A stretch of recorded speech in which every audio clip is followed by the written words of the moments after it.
something. Now it's working, the music's playing and the beat is bumping. I'm so nervous and my heart is pumping. My legs are shaking and my hands are sweating.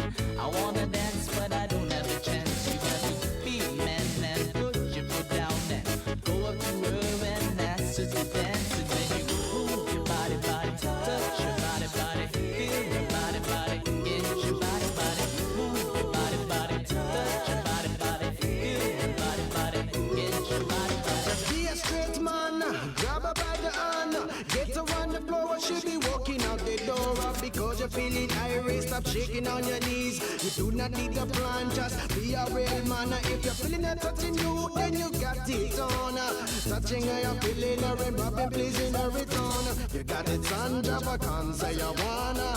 You say you wanna dance with me, come on and dance. Be a straight man, grab her by the hand, get her on the floor, she be walking out the door. You're feeling irate, stop shaking on your knees. You got the master plan, so I'll be the real man. Know you got it on, touching up, feeling up, rubbing up, pleasing up everyone. Everyone come dance like me. So dance with me now, me now. Certainly that, me down. The music is playing, the beat is bumping. I'm so nervous and my heart is pumping. My legs are shaking, my hands are sweating. I wanna dance but I don't have a chance. You gotta be a man and put your foot down and go up to her and ask her to dance. And then you move your body, touch your body, feel your body, get your body, move your body, touch your body, feel your body, Everyone get come your dance body, like me. move your body, touch your body, feel your body, get your body, move your body, touch your body, feel your body, get your body, move your body, touch your body, feel your body, Everyone get come your dance body, like me. move your body, touch your body, feel your body, Certainly that, get your body. be a straight man, grab her by the hand, get her on the floor, she be walking out the door. You're feeling irate, stop shaking on your knees. You got the master plan, so I'll be the real man. Know you got it on, touching up, feeling up, rubbing up, pleasing up everyone. Everyone come dance like me. So dance with me now, me now. Certainly that, Stay connected through The Link. Each morning on Breeze 93.9 FM.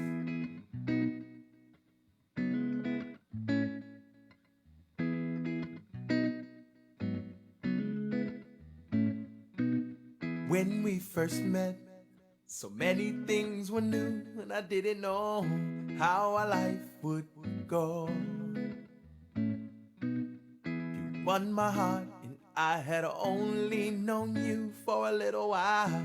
You brought back my smile.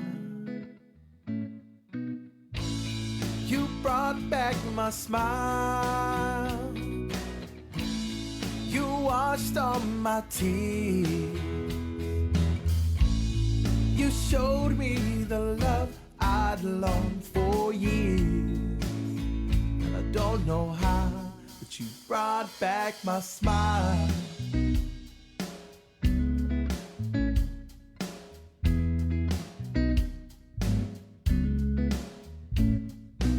We said goodbye, we took our different roads to our new life. Tears filled up my eyes. It's God's plan, we'd be walking hand in hand. Somehow, you'd bring back my smile. You brought back my smile. You washed all my tears.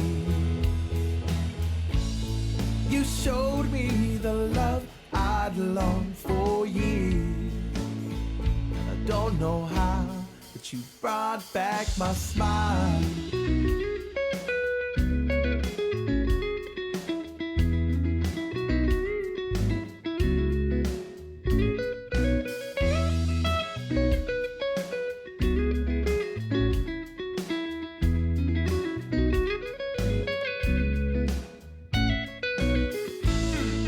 Just when I thought my days couldn't get better, matter,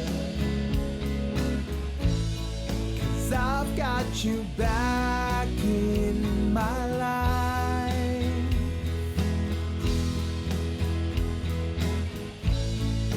You sealed my happiness forever when we became man and wife.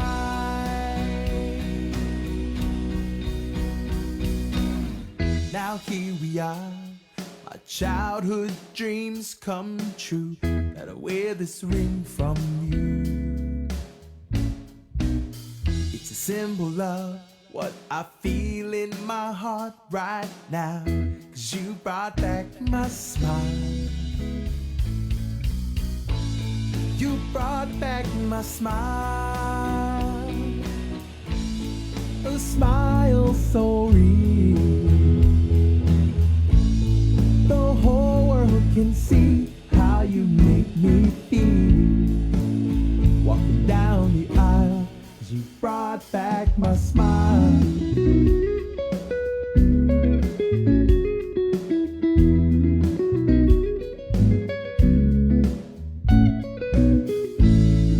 The whole world can see, oh, how I feel, 'cause we said our vows, and you brought back my smile.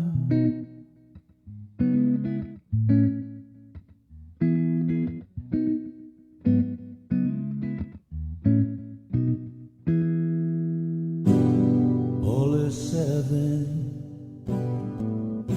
south of Agate, Tourist Mountain, City Bay River. All is lonely, lonely in the sky. Taste of tuba, oogam in my eyes. Country road, take me home to the place I belong. Down on that land, Lord, that's my home. Country road, take me home. When I was a little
sombran zälten meg.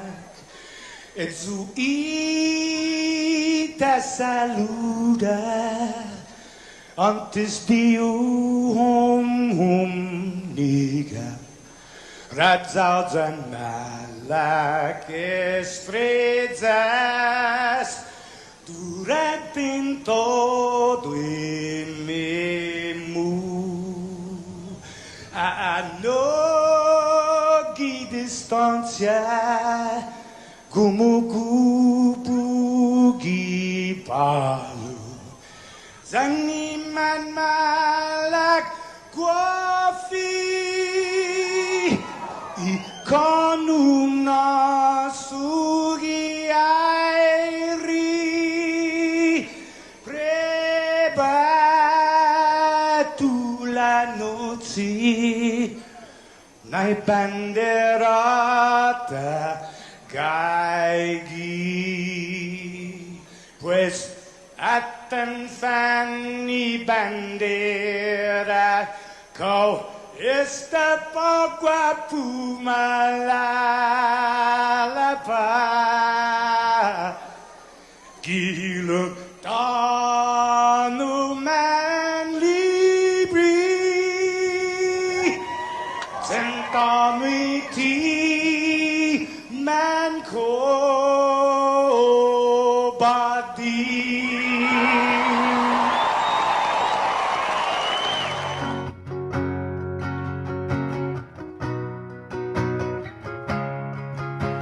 Fanogi chamoru Puritanota Kantai matunonya gitoru iluga Paraiona Parai gloria Abiba isla sen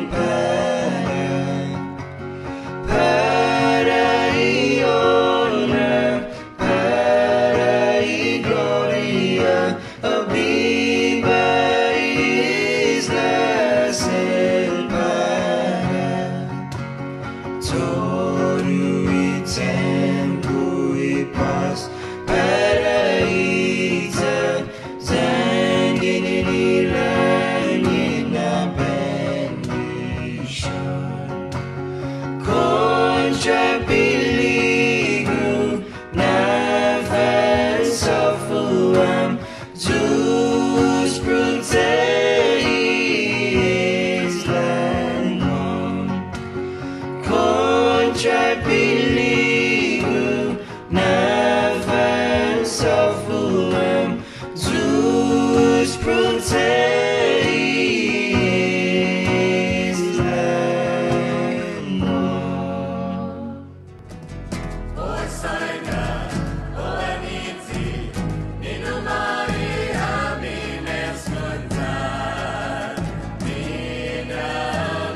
on. Good morning, Sabrina. Good morning. Good morning, Jason Salas. Good morning, everybody. Right on. Good morning, everybody. It's Tuesday. Our morning started a long time ago, and for the two of you, I would assume it was a pretty long night, too. Well, it started last night with this marathon public hearing. Okay, I didn't watch it last night. 2.0 on Bill 112. Yeah, but I came in early to start setting up the the videos and everything like that. So correct me if I'm wrong. Right? There are 3 clips on the legislature's YouTube channel, which is fantastic, by the way. They do great work down there. Yeah.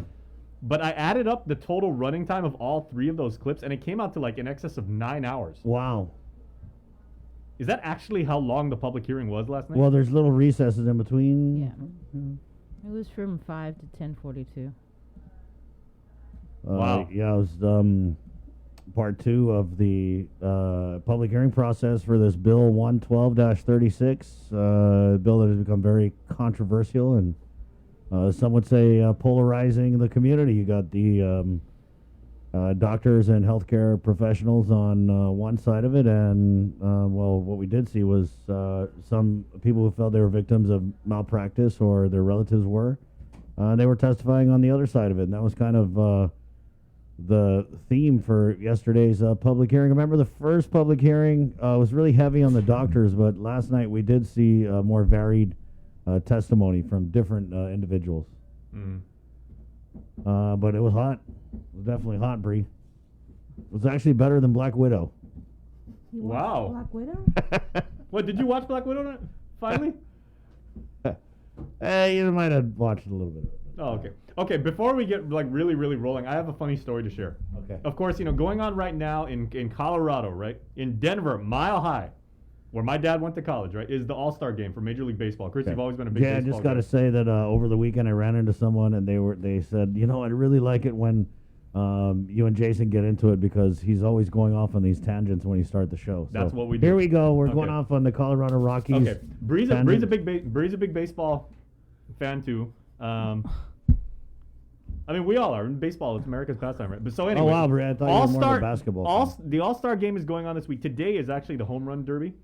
And so my sister... Apparently I'm whatever fan that he says I am. My sister is out there actually working at the game. Because her company, they do merch, they do a bunch of stuff and everything like that. And a very good friend of mine, my friend Lindsay, is also there. She sent me a note yesterday, and she goes, "Oh, I'm just kicking back at the bar, at the stadium, sitting right across from her at the bar, Ken Griffey Jr." Oh wow! Wow, I think I have his baseball card. Yeah, Bree's got the kid's rookie card. Yeah, guys, Bree collects. You collect cards, or was it your dad? My dad did.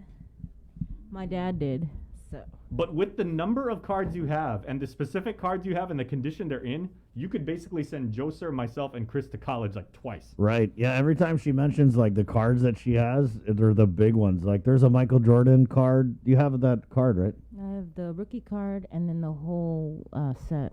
Jeez. Yeah. I saw Ken Griffey Brock's Jr. going to Harvard.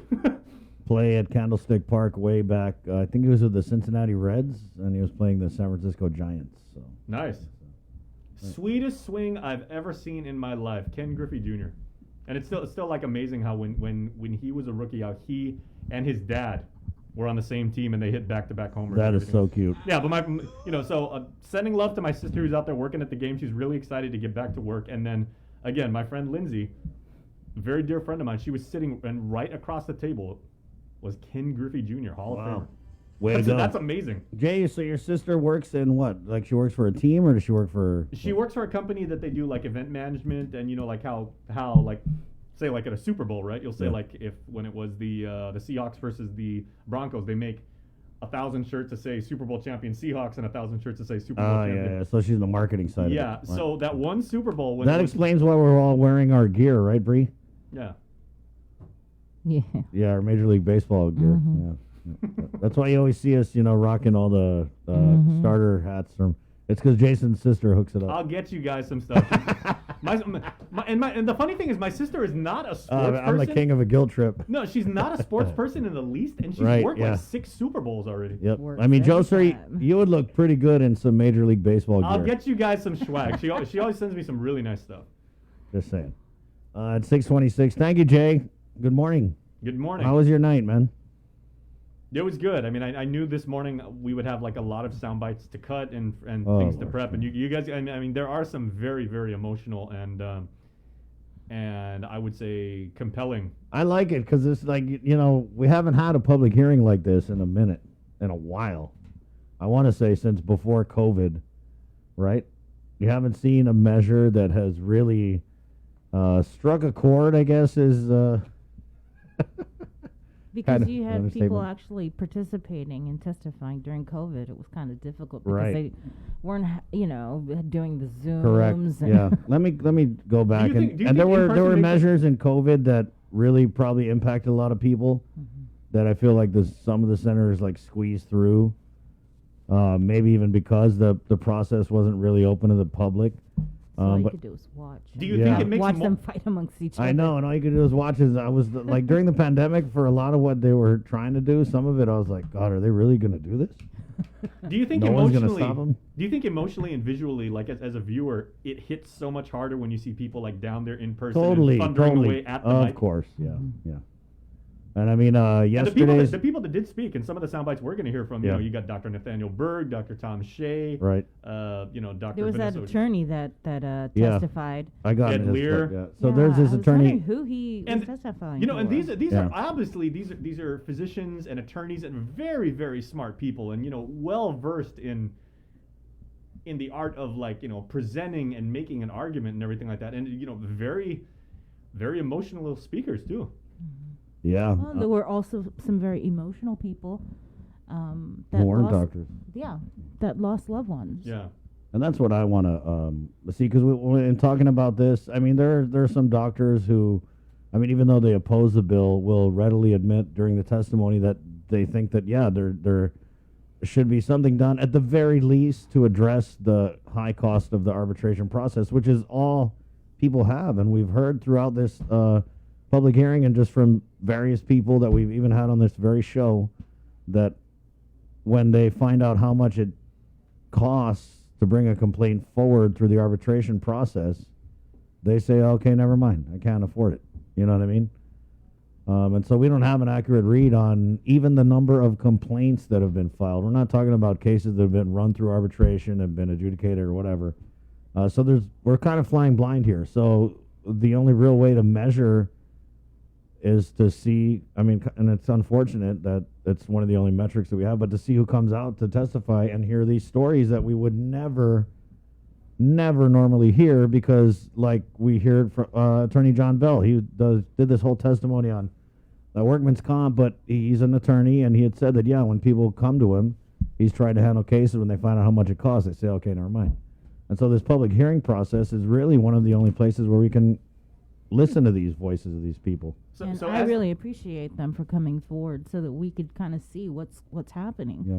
So as to the question you were kind of like theorizing yesterday, Chris, yesterday morning, did they actually limit the time that everybody could speak? Well, they tried to. They tried to. Yeah. So the first public hearing, testimony was long. They didn't get to everybody. There were a bunch of people who showed up and didn't get to testify, and so we had the speaker on, and she had said, okay, I'm thinking about adding a third hearing, but they were definitely going to do something to try and accommodate more people. And so that something that they ended up doing was limiting, or at least attempting to limit the testimony to 5 minutes. But then it was like when they reached the 5-minute mark, sometimes it would be like, okay, can you conclude? Or sometimes if testimony was kind of going, she would let them go. And so I was pulling a lot of these clips for this morning, and, a lot of them were like, 7 minutes, 8 minutes. So people were kind of going over the limit. Some were definitely stopped, and Yeah, definitely. but then what they had done was the speaker had said that if we cut you off because of the time limit, because they want to get as many people to testify as they could, that they would then at the end of the hearing bring on everybody who had wanted to go over the limit. And that's kind of what they did. I don't know if you saw that kind of the end, but it was more of like, I want to say... Like bonus time? Almost like an open forum kind of thing, where it was Dr. Shea and it was I believe it was Dr. Thork and then David Lubosky were kind of just allowed to make different points, and there was a little bit of a back and forth. And honestly, at the end of the hearing, it seemed a little more, I mean, I don't want to say collaborative because we might be a little ways off from that, but it was a little more discussion. Did you catch the part where I can't remember which doctor it was, but there was reference to a meeting that occurred over the weekend. Dr. Jolene Uggan participated. With the speaker. I don't know who else, but Yeah, they kind of referenced it offhand, right? Yeah. Yeah, it was a meeting with Dr. Jolene Uggan, and I think that was Dr. Berg that mentioned that. And we're going to play his clip here as the doctors were, well, let's be fair, testimony last night was very riled up, and we saw it on both sides from, doctors who were obviously very passionate about this, and we saw it from regular people, the little people who went out to testify. So I thought just testimony from the nurses, I thought was eye-opening. The Guam Nurses Association testified, Suzanne Lobaton, in opposition to Bill 112. the measure. Yeah. Yeah, and then I think Lillian Posadas also she testified in opposition, right? And so what you have is, by and large, I want to say 99% of the medical community has come out in opposition to this bill. But, and remembering that this is the process for a bill, right? I mean, what's that song, Schoolhouse Rock, way back in the day? I'm just a bill. Right? I feel like we need to go back to basics. We need to That's make how it works. You introduce a bill. I was going to say, we need to make you need to make a Guam version of that. I'm surprised Malfunction never came out there. So that you Wahoo Seed Bill. You introduce a bill, and then you have a public hearing. You get everyone's input, and then you kind of go back to the drawing board and figure out everything that people are saying, and then maybe you make some changes and you put it on the floor, and it's amended throughout the whole process. So that's this is like what did she say? 3 years in the making. Yeah, 2 years in the making. Yeah. There was the informational briefing that happened last month. Yeah. Or informational 2 months hearing, ago. right? And then there were, I think there were a few other informational hearings in the last term. So real quick, so the Cliff Notes version, right? For a total noob like me, right? What is the stance of like the nurses? You said they stand in opposition against the bill, but like overall, like what is their sentiment? Because I can see like where the doctors would come from and everything like that, but what did the nurses say? Are they just concerned about? Was it the specialist thing? Well, that, and plus the nurses, there's more nurses than there are doctors. Right. So, just opens them up even more, too. Oh, yeah. Now, I don't think a nurse has ever been, a complaint has ever been brought against a nurse. So it's 6:34. There's just a whole million things going on this morning. But we are going to play a bunch of clips from this hearing. And also, this morning we're getting Melanie Guerrero on the show. She's the mother of murder victim Michael Castro. Bree. Yeah, as many of you know, there have been 2 arrests for Michael Castro's murder, and both are scheduled to appear. I believe it's later. No, the 19th. Is that next week? Yeah, that is Monday. For a hearing, 19th and the 20th, I believe. Right. So arrested, as we've been reporting, is Nicholas Wayne Moore and Troy Ryan Damian. Mm-hmm. So this hearing Monday, Tuesday, respectively.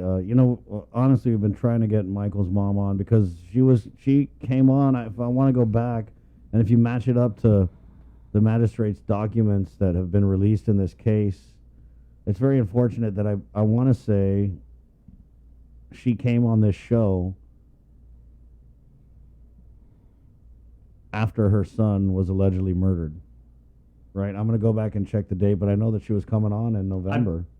I believe it was the first like right around October, I thought, right? Yeah, it could have been late October. When he was still missing, and she was pleading for the community's help if they had any information. Yeah, and so it's a little difficult, right, to kind of process that when you go back and look at the magistrate documents and everything that allegedly occurred, and then we go back and look at how many times Michael's mother came on this show, kind of pleading for information. It's a hard pill to swallow. That I mean, and I can't even imagine what she's going through. But to know that all those times she was on here beating the drum, that Michael was already gone, and that there were people involved with this case who knew about it and never said anything and tried to keep it under wraps. And you know, if you read the Maggies, there was a Nicholas Moore's father's company figured prominently in these documents, and so people knew about it. And she was coming on here crying, begging for information for her son, and this thing was just kept under wraps for months.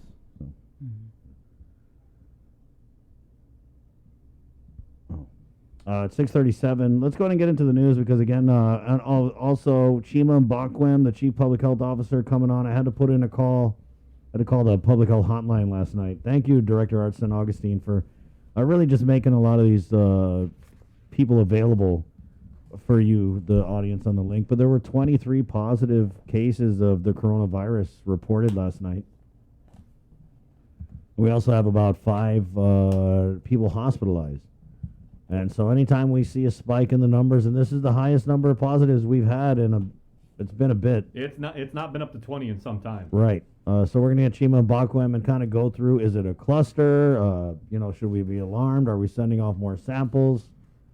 And again, for those of you who are followers of the CAR score, it's now reached that threshold point, which 1.2. 1.2, which the creator, Dr. Felix Cabrera, said that's the point when, you might start, like paying attention, saying, should we start having contingency talks or, things like that. Yeah, well, whatever you think about the CAR score, I mean, 23 positive cases is 23 positive cases. Yeah, it went up from 0.8 just the other day. And granted, these are the weekend numbers, and they said those are they're cumulative. The samples that were tested from the 9th through the 11th. Right, but there's only 600. There's only 600, right? So it's not like it's 23 out of 3,000. That's quite alarming. Yeah, it is.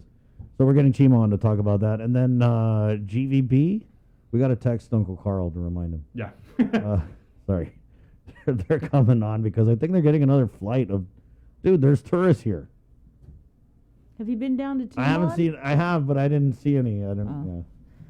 Well, there's also maybe the they're, I think, quarantined. I have no idea. Honestly, I'm embarrassed by this because I'm in the media, but I'm not really clear. And that hopefully we'll get them on. Like, what happens when you come? Do you get the first shot and then you got to stay in the room, or do you go around to the safe certified places? We'll find out. We also reported last night that there is a military exercise up at Anderson. Operation Forager. Yeah, which if it hasn't already started, it will in very short order. But this Nestor was reporting this last night. The ship is in. 4,000 military personnel are participating in some point. I'm not saying they're going to be like all over the island, once they, complete their duty and everything like that. But there are 4,000 personnel participating. Right.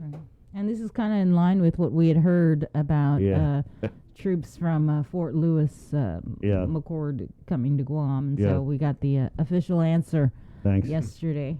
Yeah, so we had reached, a lady had reached out to us on Facebook and was saying that, hey, my son-in-law is in a big guard platoon out here in Washington State, and they're shipping out to Guam.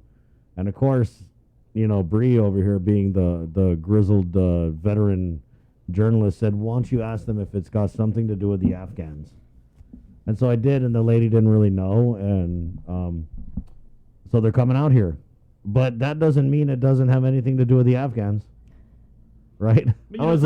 Bree and I were talking yesterday, I was like, oh, so it's exercise. She was like, Chris. And I was like, wait, so this could be like an exercise that turns into like where we have the Afghans here? And she was like, because they're building a tent city. That's part of the exercise, right? They're doing some cybersecurity, I read, and they're doing it's a big exercise apparently, and they're doing a whole bunch of stuff. And I was just about to say, it's also interesting how you can be the most dogged reporter and have connections and everything like that, but a lot of some of the news tips that we get over the years, especially like last year with our friend Christina Schwend. Remember that? She was saying my son is on a ship which is coming. He was on the Roosevelt. The Roosevelt, of course. the TR. And Christina actually joined us, a handful of times on this show to talk about that. So sometimes if you got a family member of somebody, hey, we unit, call that. They let us know. Jamor News Network. All right, it's 6:40. The show is brought to you by Pacific Points, IT&E, Cabo Enterprises, and Jack in the Box. And let's go ahead and get into the news now with the very latest from the KUAM News team. Good morning, Sabrina Salas-Mantanani. Half a day, everybody. Healthcare Committee Chair Speaker Teresa Lai says she will hold another public hearing on Bill 112, possibly a roundtable discussion as well as an oversight hearing. For almost 6 hours, several individuals provided testimony on the controversial measure, both against and in support. The legislation would amend the current medical malpractice arbitration law to make arbitration optional. It is designed to lower the cost of filing a claim by allowing claimants to go before a magistrate judge. Supporters say it would provide justice to those who otherwise would not be able to afford the high costs of arbitration. Doctors, however, favor mandatory arbitration because they say it's a way to screen out frivolous claims before they make it to court. They contend that the bill would make it easier to sue, and the unintended consequence will be that doctors will stop any specialized care that they are not specifically trained for. With more news now, here is Isaiah Uggan. This news update is brought to you by Pacific Points. Do more, get more. Half a day, good morning everyone. Guahusi Isaiah Uggan with your headlines here on The Link. Governor Leon Guerrero says she is considering a return to pandemic condition of readiness 4 or full normal conditions as early as 9 days from now. We spoke with her Monday at a World War II memorial event in Manila, where she said we remain on track to reach 80% adult herd immunity by July 21st, the Liberation Day holiday. That's the target date for her Liberating Guam from COVID program. I am also going to look at going into PCOR 4. We're discussing that. And that literally means opening our island. But, Nestor, I want it very clear in our media that I have never said that we will lift mask restriction.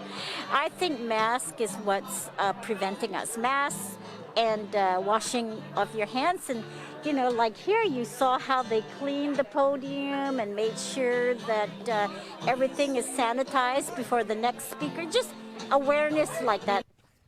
She adds that even if we are a few percentage points short of the 80% target, she won't delay a pronouncement any further. The applications for the much-awaited $800 All Rise Act payments will be available by July 31st. The governor says Revenue Tax is still working with programmers to ensure a smooth online process. So we're looking at maybe at the latest the end of this month. And I know that people are already lining up to get their certification as residents. I just want to let the people know that that is a requirement in the rules and regs. It says it must be certified by the mayor. So, you know, usually in other things, when you have to prove residency, you could use your utilities and maybe your voting and things like that. But the rules and regs as passed by the senators did not allow for that. There's no timeline yet for the release of payments. The administration says it's still waiting for final spending guidelines from the Treasury Department, which are due out by July 17th. The legislature passed a bill called the RISE Act in December, which authorized a local pandemic assistance program. The governor allowed it to lapse into law in January, but wrote in her transmittal letter that it was a tantamount to an empty promise because funding was limited at the time. But in May, she announced the all-new All Rise program that expanded eligibility to government of Guam workers. No word yet on the cause of a structure fire that occurred along Iseng Song Road in Dededo yesterday morning. It wasn't just a wood and tin home that was ablaze, but also several vehicles. According to GFD spokesperson Cherika Chargaloff, the report was made just before 10:30 this morning, with units responding minutes later. The 911 caller stated that the structure was previously occupied, but hasn't been occupied in the recent weeks or months. Hence, no one was injured. The cause remains under investigation. The latest in a series of memorial events remembering the World War II suffering of the Chamorro people during the Japanese occupation continued Monday. Officials and community members laid wreaths at a memorial marker at the Manila Mayor's office.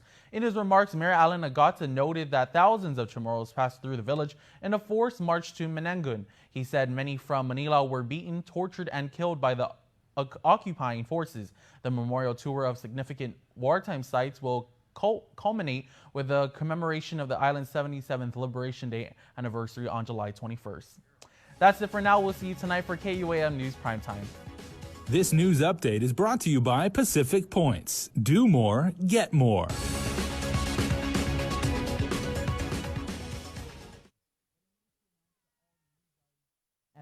All Rights program that expanded eligibility to government of Guam.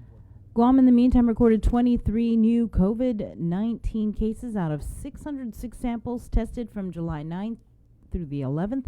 12 cases were identified through contact tracing. 5 are reported hospitalized, 3 at GMH, 2 at GRMC. To date, there have been a total of 8,454 officially reported cases of coronavirus, with 141 deaths. 101 cases are active, and 8,212 are not active. The CAR score is now 1.2. As for vaccinations, a total of 92,590 people, or 77.13% of adults on Guam, have been fully immunized. Some 67% of Americans have received at least one vaccine shot, and cases remain low, but there is a troubling trend. New cases are up at least 16% over the last week. Here's more. Everybody go get a door. NAACP volunteers are going house to house in parts of Louisville, Kentucky, where only 30% of residents have been vaccinated. The effort comes as cases are rising in 26 states, and nearly all of those hospitalized are unvaccinated. In Missouri, health officials say the surge is directly related to low vaccination rates. If you're really serious about protecting yourself and protecting your family, it's time to get vaccinated now. While the highly contagious Delta variant is now the dominant strain in new outbreaks, both the CDC and FDA say there's no evidence vaccinated people need a booster shot. It's not clear we need a booster, but it is clear that a booster will dramatically increase immunity. In countries where the population is largely unvaccinated, there are concerning signs. In Mexico, cases have surged 29% in just the last week. In Sydney, Australia, lockdowns have been extended another week. It's pretty clear that unless we reduce that level of people in the community that are infectious, we won't be able to turn things around as quickly as we can. And the nation's largest teachers union is supporting new CDC guidance that says teachers and students can return to school safely this fall. Health officials say those who are vaccinated won't need masks. Michael George, CBS News, New York.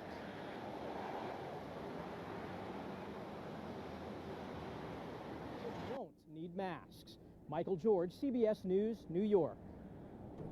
From the nation's capital, Breaking Defense is reporting that House appropriators are threatening to cut off funding for the Guam-based missile defense program while increasing overall defense procurement spending in favor of research dollars. The committee is scheduled to meet tomorrow Guam time to discuss and mark up its version of the defense budget. Overall, the committee's bill would shave $258 million off the $706.6 billion sought for the Defense Department by the Biden administration. According to BreakingDefense.com, stripping the funding for an Aegis shore system in Guam would be a major blow to U.S. Indo-Pacific Command, which has made the development of that system a key part of its future planning. Admiral Philip Davidson, who was Indo-PACOM commander until April of this year, first pushed the Guam defense system in a congressionally mandated 2020 request and spent much of the last year talking it up as vital. Committee members indicated that their concerns about Guam are less with the concept of the system and more with the fact DoD has not provided the information members feel they need to support it. Quote, the fiscal year 2022 budget request includes $118.3 million for the initial development of survivable and operationally effective integrated air and missile defense for Guam. The report reads, while supportive of the defense of Guam for ballistic, hypersonic, and cruise missile threats, the committee notes that the report on the defense of Guam from integrated air and missile threats required by the National Defense Authorization Act for fiscal year 2022 has not yet been submitted to the Congressional Defense Committees. In business news, we continue with our weekly segment highlighting some of the island's businesses who are Guam Safe certified by the Guam Visitors Bureau and have the World Travel and Tourism Council's Safe Travel Stamp. Today we make our way over to the Dusitani Guam Resort in Tumon. Guam Safe and WTTC Safe Travel Certified Program Showcase is brought to you in partnership with the Guam Visitors Bureau. Half a day, my name is Joel Sanchez. I'm the Property Total Quality Manager for Dusitani Guam Resort, Dusit Beach Resort, and the Plaza Shopping Center. It's important for Dusit International and our Regional Vice President for Operations, Mr. Dean Hansman, to get Guam Safe certified and the WTTC Safe Travel Stamp. because security and safety is our main priority. It also gives confidence to our guests about our product and services. Our commitment is not only to provide a memorable and unique experience, but also a safe and clean environment, especially during this pandemic. The stamp is a validation. It's a statement that speaks to our market and our partners, both locally and worldwide, that we are dedicated and meeting their standards. It means peace of mind. For guests and employees, it means that we are operating at the highest level of compliance. At least set foot onto our property, whether for restaurants, spa, banquets, gym, and even guest rooms, it gives them confidence that we are operating and all the protocols are executed for their safety.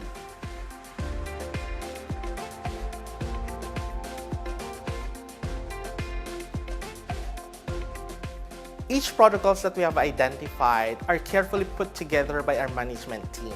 We have implemented new things. For example, for our guests, we have implemented paperless menu for restaurants and spa, where they can access it using their mobile phones through QR codes.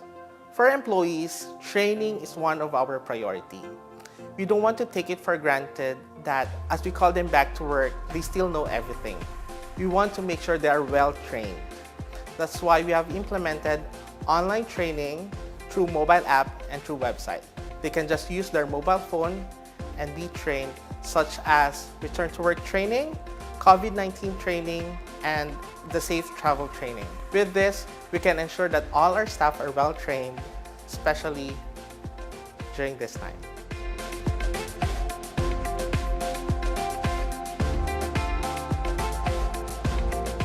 With these protocols in place and having a well-trained staff, we are ready and very much excited to welcome guests and tourists here at the Dusit Thani Guam Resort, Dusit Beach Resort Guam, and the Plaza Shopping Center. Guam Safe and WTTC Safe Travel Certified Program Showcase is brought to you in partnership with the Guam Visitors Bureau. And with your news in tomorrow, here is Kin Conception. Buenos updates to get soon to be finished tomorrow in KUAM News. Presented ni Familian Mizo di First Hawaiian Bank. Taza trabi information ni teman kemeson ungguma gi White Sanction Road gitsa dede dogi ogan lunes. Tiga mahaja azan sen kemeson. Na kontodo kareta siya. A spokeswoman para Guam Fire Department si Sharika Shargalov asangan na ma-report Guafi anti siglas media ginigam na ogan zaman matun sigira si tauto Guafi. Rainya man na ginamasagaga na kuma. Lo bakante esta para maskun mes na tempo. Padadzo taza mamatsen nudguhi na kimason. Mabistita karistipago haftaimano na kimason ng lugod. Masasunto, imagahaga luliang grero sa konsiderera para tabira yatati gi pandemic condition of readiness 4. Panatural na kondisyon ni isla, gi 9 dias na tempo distipago. Ikuntos na gi memorias gerandos na seremonyo gi sa Mangilaw, ilegyan na tatatitsi si Tsinalani para tatake 80% gi todo gi adult gini gi isla ni man mabakuna. No siyempre amirese gi herd immunity gi 21 gi Hulyo. I-celebration ni Lini Brenguahan. Also pupunta mo na para mana posible programanya Liberating Guam from COVID. Ilegyan na atan loke na para tafanhalong gi PCOR 4. Desta madiskukuti adso. Kumikaling adso na tasen babayas latta. No malago gino na klaro gi media na niumbiyayi ti asangan na para mana soji restriction ni mask siya. Asangan na adzi mask prometetihit. Imas dan ibisyon finagasing kanay. Tagi mali ipaw gani managasagas fininay podium anti diu kwentus yoto na taw-taw. Taguni siya na inatahan sedno dilalig niya. Asangan mas na didiyatetanan para tahago 80% pestiu para dumitay ni mas adyo na pronunsya. Yotro artikulo, adyo exercise Forager 21 sa estama konsisigi gi Anderson Air Force Base. Adyo na training militar ni nambabat ga kasi 4 mid na personal di Estados Unidos sa iniluluy ni America First Corps gini Joint Base Lewis McChord gi Estado Washington. I-Forager 21 sa consisti midzot na siniseti siya nung sumano ay 82nd Airborne Operation, Bilateral Airborne Operation with the Japan Ground Self-Defense Force, then a First Forces Group, a live fire exercise, and high mobility artillery rocket systems by land, air, and sea, and modernization efforts in the space and cyber domains. Pero continue gi Forager 21 hasta ki 16 de Agosto. Mas gini KUAM, makontinua gilunes at sineseden memorias para sa mamadesan at samori durante ni tempon sa panis. Oficial siya dan member ni komunidad sa mana Gigi Corona Flores siya at minat kan na ira gufesina ni Mahod Mangilaw. Gisenengan niya Mahod ala ng gakta anota na putmit siya at samoro man malofan gato na sengsong animan maufeses por fan mat sa guate manenggun. Lenya megen na tautogin Mangilaw man maanya man makastiga zaman mapuno ni Japanese. Imimora siya gwinin na inanaw sa significanti sa mafakta ibinita sa celebration ni Mina 77 honors disti tempon sa panisa ni linibringguahan ni 21 de Julio. Ito mo para pago na matis Tata mas causan dengue fever ma report entry do semana na tempo. Ilibisyon ni environmental health sa distipago man assessed by pesticide sa ma-disinfecta dos metros huzong at zona lugar. Gita dededo ana ma-describe dengue fever sigon ni Chief Public Health Officer Chima Macbawem gin ni Departamento ng Salud Publiko dyan sa Besyon Sosyal. Ni report KUAM ifinet na positibo na causan na chetnod sa 23 de Junio. Antes diadzo, utumibahay na ma-report causan dengue fever sa Febrero na mes gidos mid-2020 na saka. Para Guam News Network, Guausikin Conception. Yasunto ifinut sa muro sa presenta sa ninafatto ni Familiang Mizo gi First Hawaiian Bank.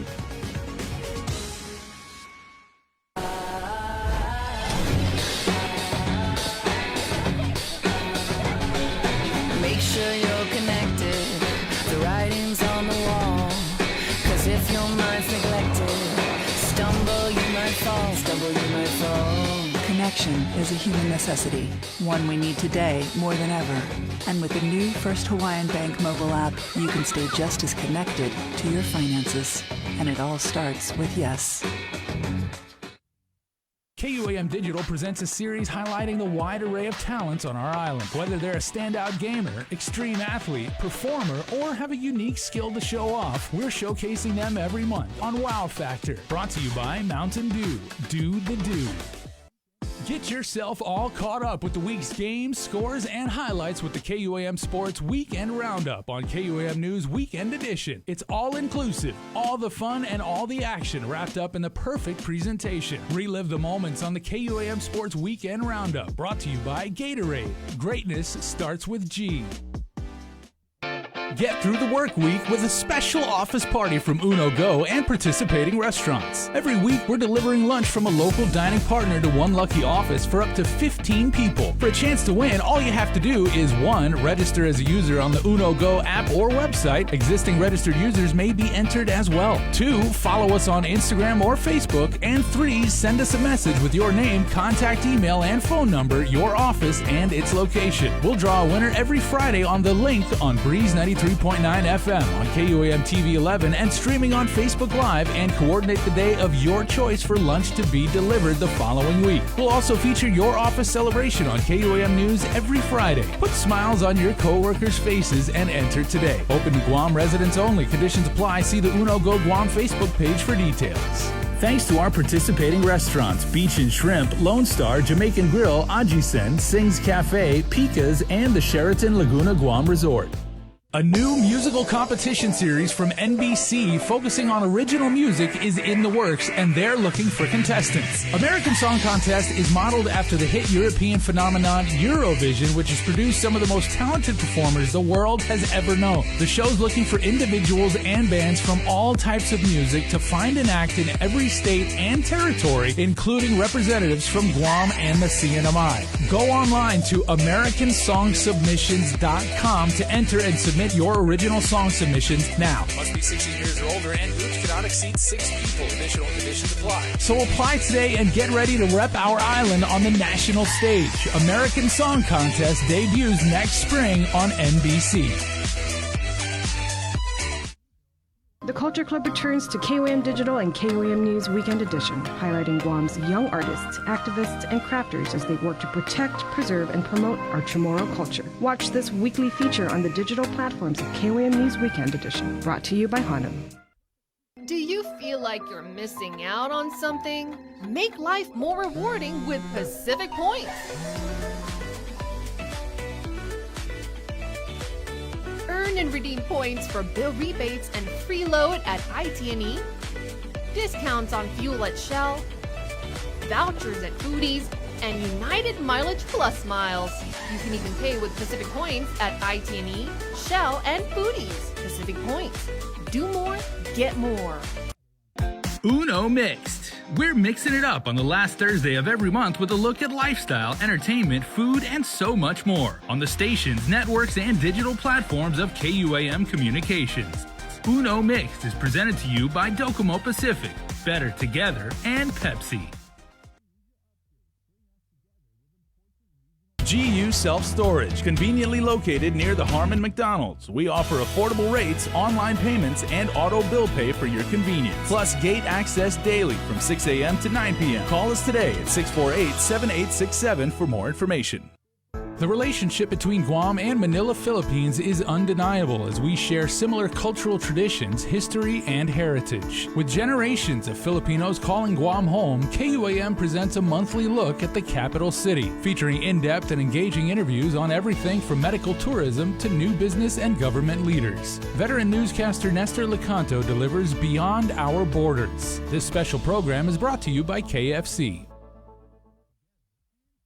After a year with so many games and events delayed or unplayed, the world is ready for anything and everything in the world of sports. KUAM Communications is ready with more games, more championships, and more specials that are guaranteed to bring out the fan in you. Don't miss a minute of gameplay from NBC on KUAM TV 8 or from CBS on KUAM TV 11. Every month, we'll bring you the action and excitement. Brought to you locally by Michelob Ultra, Superior Light Beer, Marianas Irrigation and Landscape, and Docomo Pacific. Just more great reasons to tune in and turn on so you'll fall in love with TV again with the best from KUAM Communications.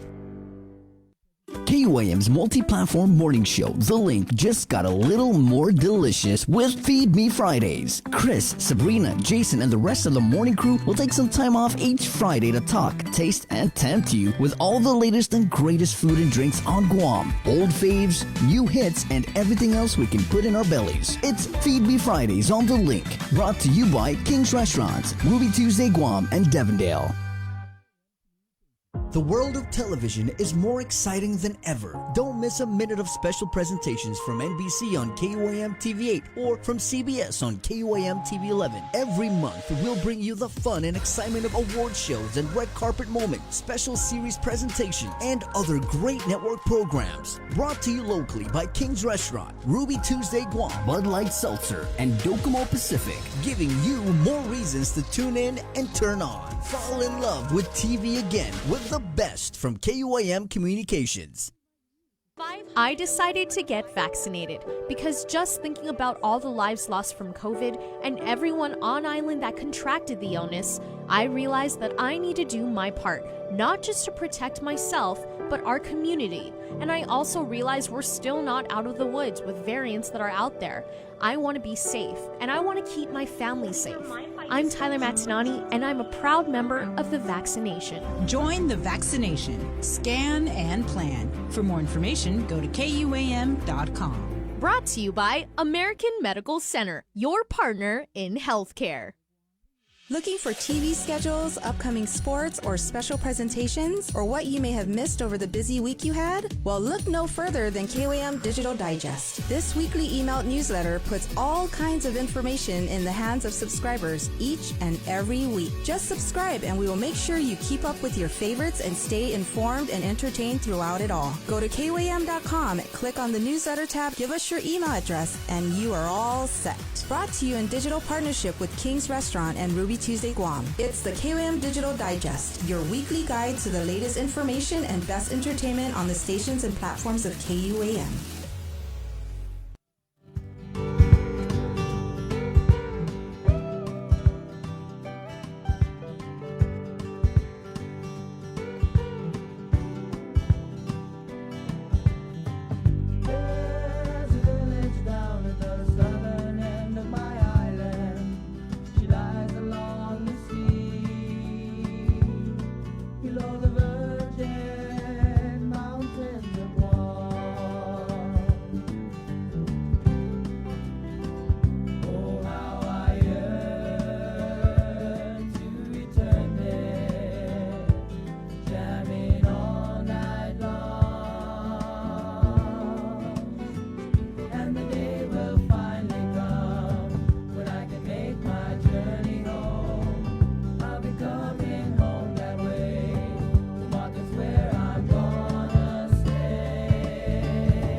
Good stuff there. 707, The Link, brought to you by Pacific Points, Calvo Enterprises, IT&E, and Jack in the Box. Ladies and gentlemen, Jason Solis. Okay, we are back to work, and we certainly hope that you are too, or are in the process of applying to get back to work.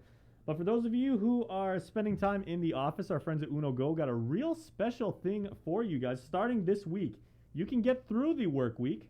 You know, there's nothing wrong with the grind. You know, people on Guam, we're really, really known for our work ethics. But you can get through the week with a special office party from Uno Go and participating restaurants, because every week our friends there will deliver lunch from a local dining partner to one lucky office for up to 15 people. That's an entire department. At KUM, that's our news team and all of our folks. How do we enter that, though? Okay, so here's the thing. It's a trident. It's a triton. It's a three-prong thing. It's a kickstand, right? However you want to say it. 1, you got to register as a user on the Uno Go app or the website. Existing users may enter as well. 2, you have to follow Uno Go on Instagram or Facebook. And then 3, send a DM with your name, your contact email address, and a phone number, and your organization, and where your office is. We'll be drawing a winner right here on the link this Friday, and you can coordinate the day of your choice for lunch to be delivered to your office. You can treat your entire crew. 15 people, that's a lot of people. Yeah. So that's small business, that for some organizations that may be the entire company. For other places that may be, your project team, that may be a shift. It's an office party. Yeah. Basically. All right, for 15, and good luck. Yeah, so again, you want to check out the Uno Go Guam Hey, Facebook are we page for eligible more to details. win this or no? I hope so. 15's a lot. I'm going to go ahead and put in an entry just in case. Yeah, pull some strings. Right.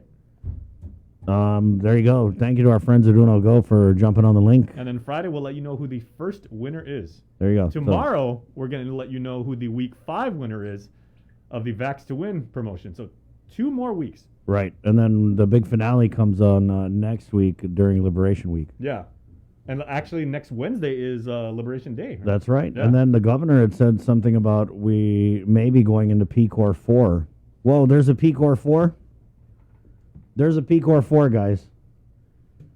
And that we could be going into it. So she's considering possibly as early as Liberation Day itself. Right, yes. Isn't that special? That makes for a great campaign commercial. Anyway, yeah, so that may happen. If it's still on track with these 23 positives, I don't know. We'll find out. We're getting Chima Bakwem, the Chief Public Health Officer for the territory of Guam. He's coming on at around 8:45-ish. Melanie Guerrero, the mother of murder victim Michael Castro. GVB also slated to make an appearance on the show. So is Gura with the head Ray Taposny. We're going to talk about these homeless.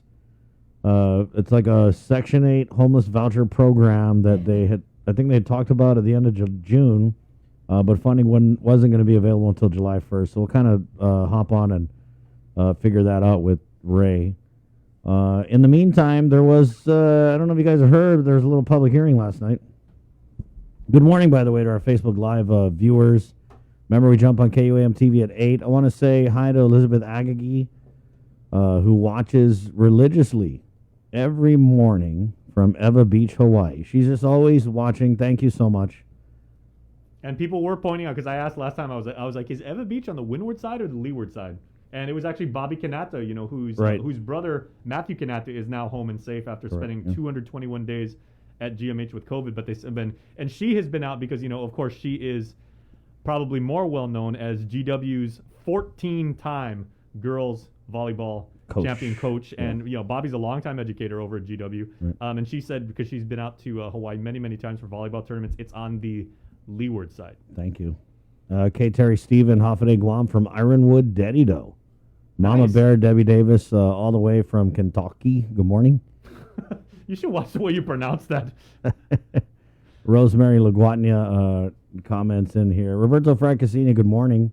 And congratulations, Signore Fracassini, to Italy. Oh, yeah, that's right. Italia, champions of the Euro 2020. Man, I wonder if Mr. Fracassini was partying out yesterday. I wonder. Thomas Manglotnia. Good morning, Tomas. Hi, Tomas. The KUAM family is going to be coming back in a little bit here. So I'm looking forward to that. And Excited. Tomas, I got your message and everything. He just messaged me and he's like, "Hey, know any good recommendations for apartments?" Oh yeah, he was asking me too. Sorry. Joey and Vanji Gogwi, Mananasido's Team Link. Good morning. Coming from Tizen on our family daily exercise. Stay blessed, gang. Oh, nice. Way to get it. Vince Waynius, good morning, Guahan, USA. And then we're about to play some clips from this hearing. So I wanted to read out this comment from Rosemary Laguatnia. The public hearings for Bill 112 are the process to allow both sides to speak and be heard. The governor, being a former senator herself, knows the importance of that process, and yet she informs the speaker to pull the bill off the floor. Unfortunate on her part.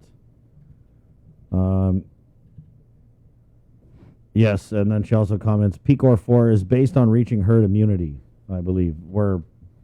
I want to say we're right there on the herd immunity. Yeah, Nestor actually had that story with the governor. So she said she's considering reinstating pandemic condition of readiness level 4, again, as early as 9 days, which would be on Liberation Day next Wednesday. But I believe right now they said we're at 77.1%. Right. We're going to go and play some clips from this public hearing. It was last night on Bill 112. It was the second public hearing. Speaker July has said on this show that she is planning on either doing a third public hearing or some type of other informational hearing or... She said a third public hearing, a roundtable, and possibly even an oversight.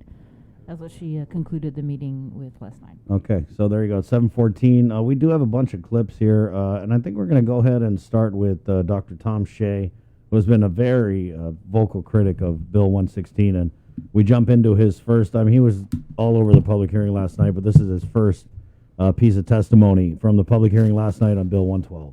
Thank you, Madam Speaker. And I just wanted to ask, before I start my 5 minutes, may I ask a question?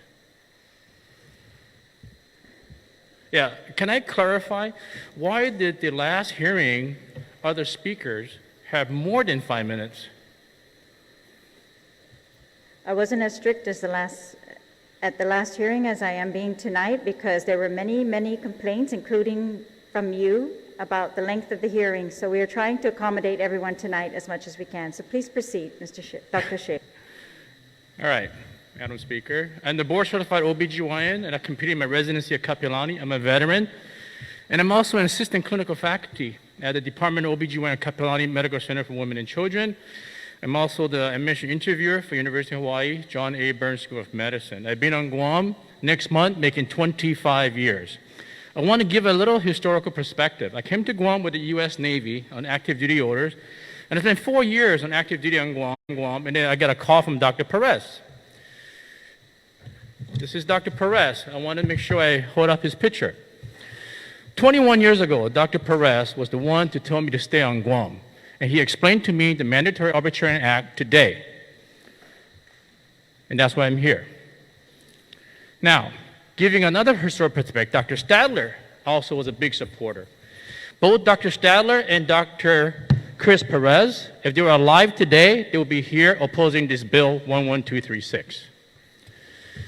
Now, the people of Guam today is very fortunate, senators, of the 21st, because of the 21st Guam legislature, who unanimously passed the arbitration law of today. They were able to look into the future needs of our island and place into place a law to help develop the advances of medicine today for Guam. The current arbitration law dramatically improved access to healthcare and healthcare technology for all of Guam's people because it screens out the frivolous lawsuits, the meritless claims. Remember, Guam used to have 2 clinics before this law was passed, or 2 major clinics. I apologize for that. FHP and SDA. Now we have Guam Surgery Center, we have Guam Regional Medical Center, we have 2 hospitals here, American Medical Center. I can go on and on.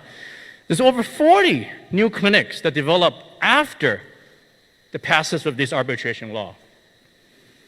So this is the direct result of how vibrant Guam's healthcare system has been. Tourism is dependent on healthcare. A strong healthcare community will protect tourism. Without it, tourism will fail.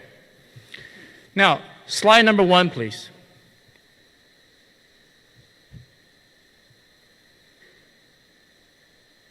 Slide number 1, you'll see these are the pillars of the original passage of this law. Governor Carl Gutierrez, two-term governor. Lieutenant Governor Manu Berdalio and former Congresswoman. Dr. David Shimizu, Elizabeth Arreola, and on and on and on. So this is a law that they have foresight to bring Guam what it is today. Next slide. Guam is isolated. We can't just pick up and go. If you have an emergency, we got to stay. The military depends on the vibrant healthcare system we have, the private sector. I've been there. I refer patients outside of the military. Without us, we'd be in deep trouble. Next slide. Passage of 112, you're going to lose two of the most critical specialists for women and children, Dr. Hirata and Dr. Terada. These are the two very specialists that will help us save lives. Next slide. This is a case with baby Ian, a baby with congenital heart defect. So you know, Senator, congenital heart defect for Guam is the #1 heart defect in babies. Baby Ian served as an inspiration to all of us. He's alive today because Dr. Hirata picked up his heart defect early. So we can transport him with his mom while he's inside the womb to save his life. Next slide. This is Dr. Hirata. Next slide. Can you play that video, please?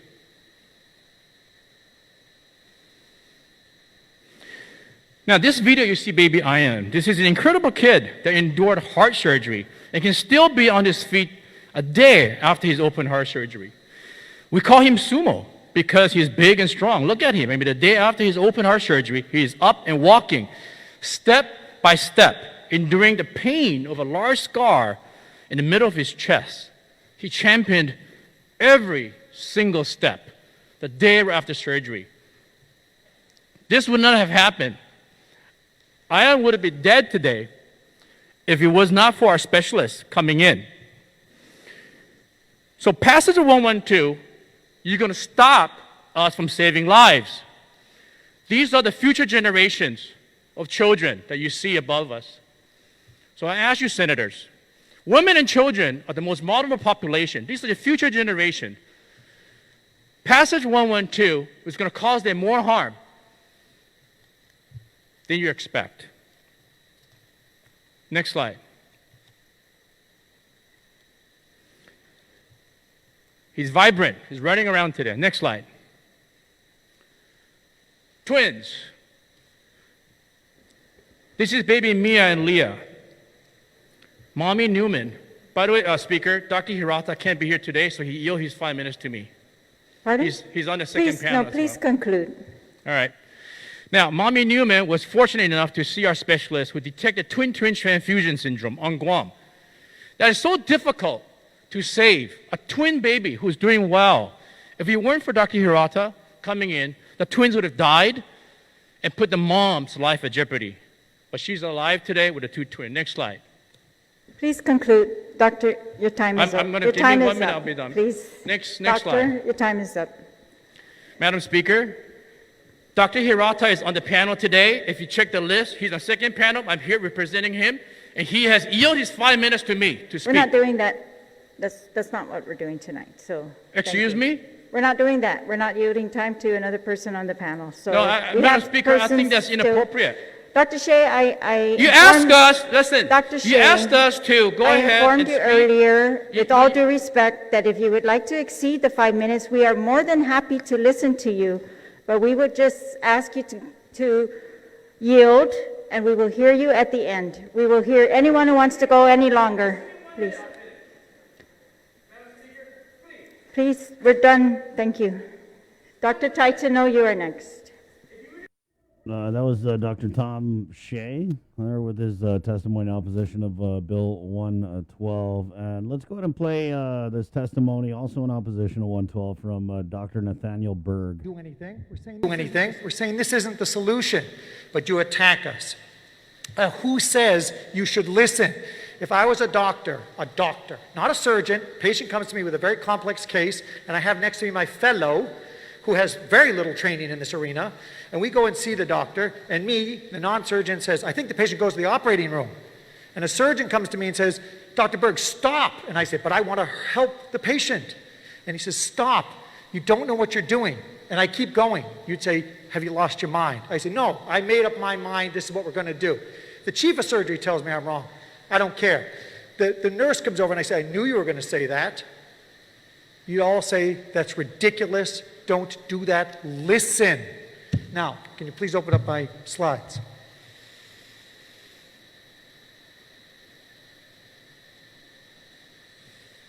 Okay, I'll ask this not be taken out of my time. Do you want the next slide? Yes, please. Next slide, please.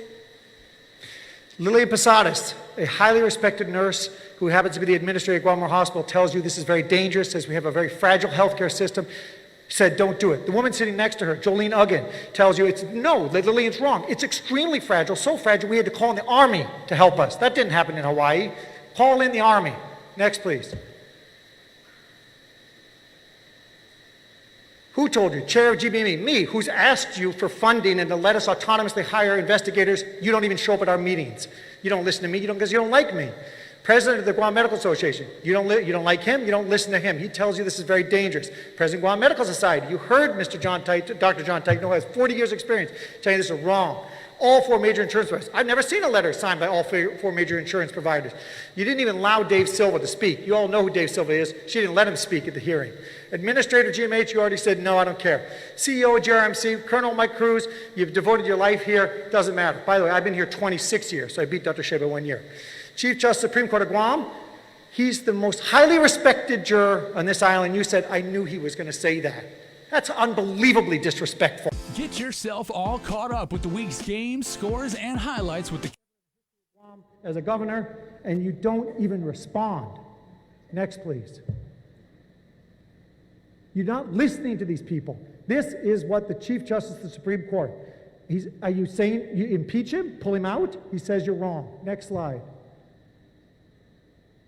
Next slide.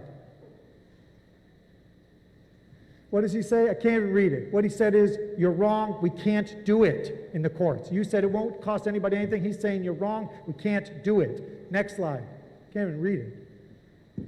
And here he says, we don't have the expertise.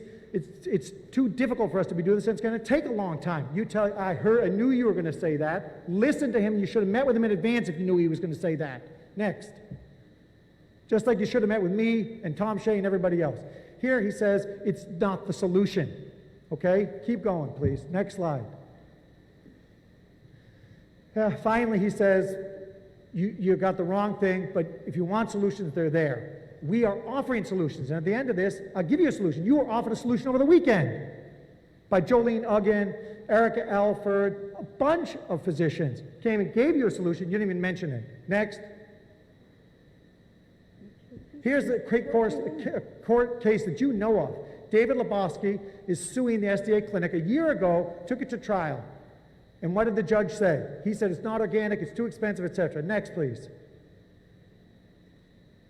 He says, the court says there's a good reason for this law. He says there's a very good reason that this MMA exists. Next. If you let me finish, I'll get to the solution. He says it costs $11,000, but all of the fees can be deferred if you have financial problems. That $11,000 basically is all you got to do, because the rest is Zoom.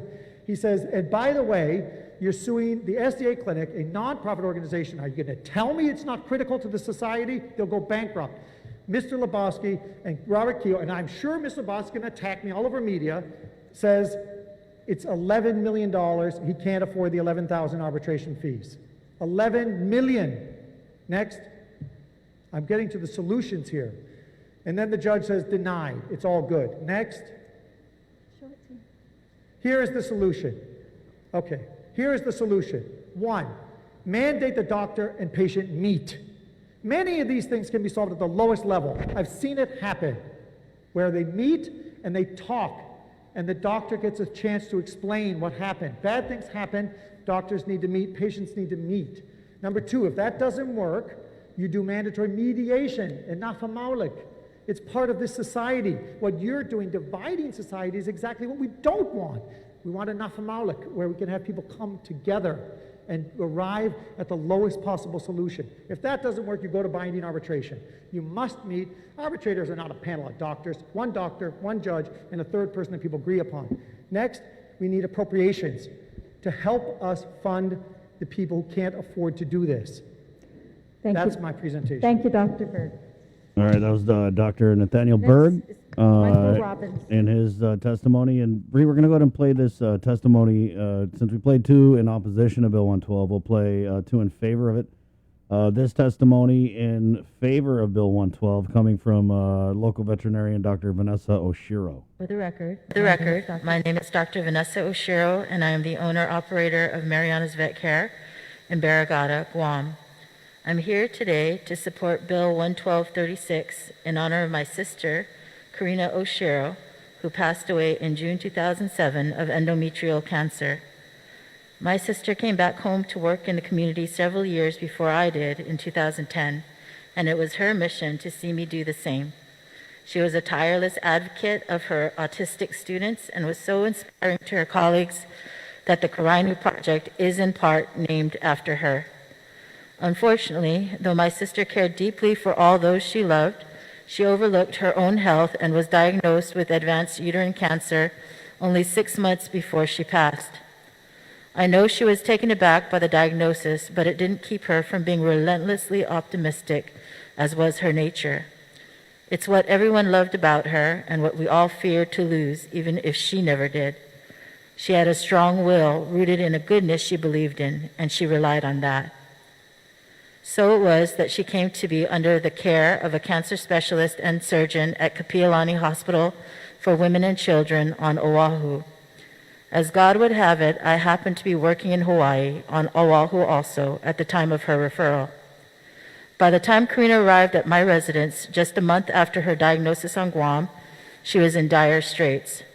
Her abdomen was grossly distended from her cancer, but the hospital declined to palliatively address her abdominal fluid, as her doctor would not be available for another 2 days, and they thought she could wait. Every day, she looked more and more distended, almost before our eyes, but gamely, she never complained. Finally, her doctor arrived and upon completing exploratory surgery, advised her and the family that the cancer had spread all over her abdomen. Her only option at that point was chemotherapy. We understood her prognosis was guarded and did not expect more than the best chance she could have, just to fight a good fight. Even with such bad news, Karina was ready to do everything her doctor advised. He was very likable and very popular and respected in his area of the hospital. I liked him too, and of course wanted to believe that Karina would get the kind of care she gave and deserved in return. Despite her confidence in this doctor, however, he failed her. Within 24 hours post-discharge, she was draining excessively from her incision.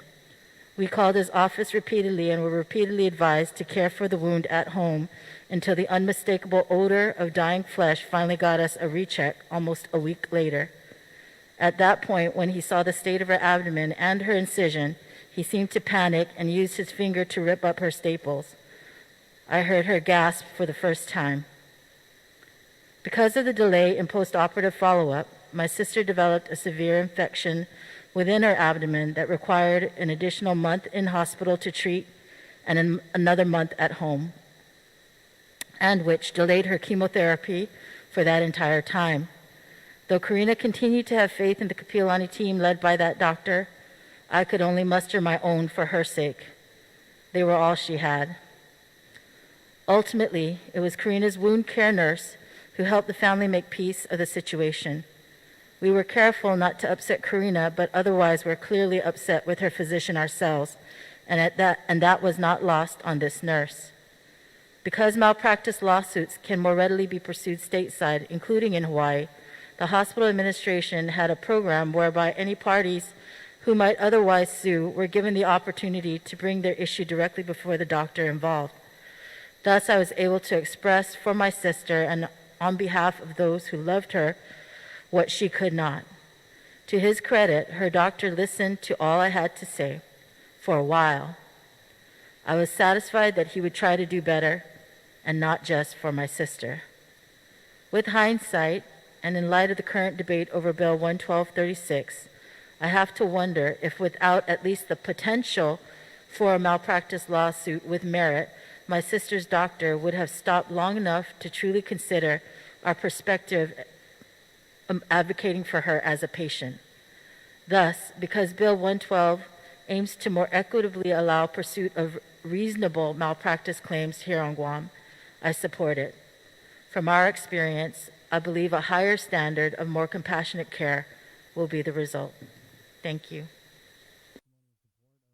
12 from veterinarian Dr. Vanessa Oshiro, and now more testimony in support of Dr. Lisa Natividad, Bree, social worker, doctor. Here she kind of talks about this conversation that doctors have put forth about how they're performing procedures outside their scope of specialty.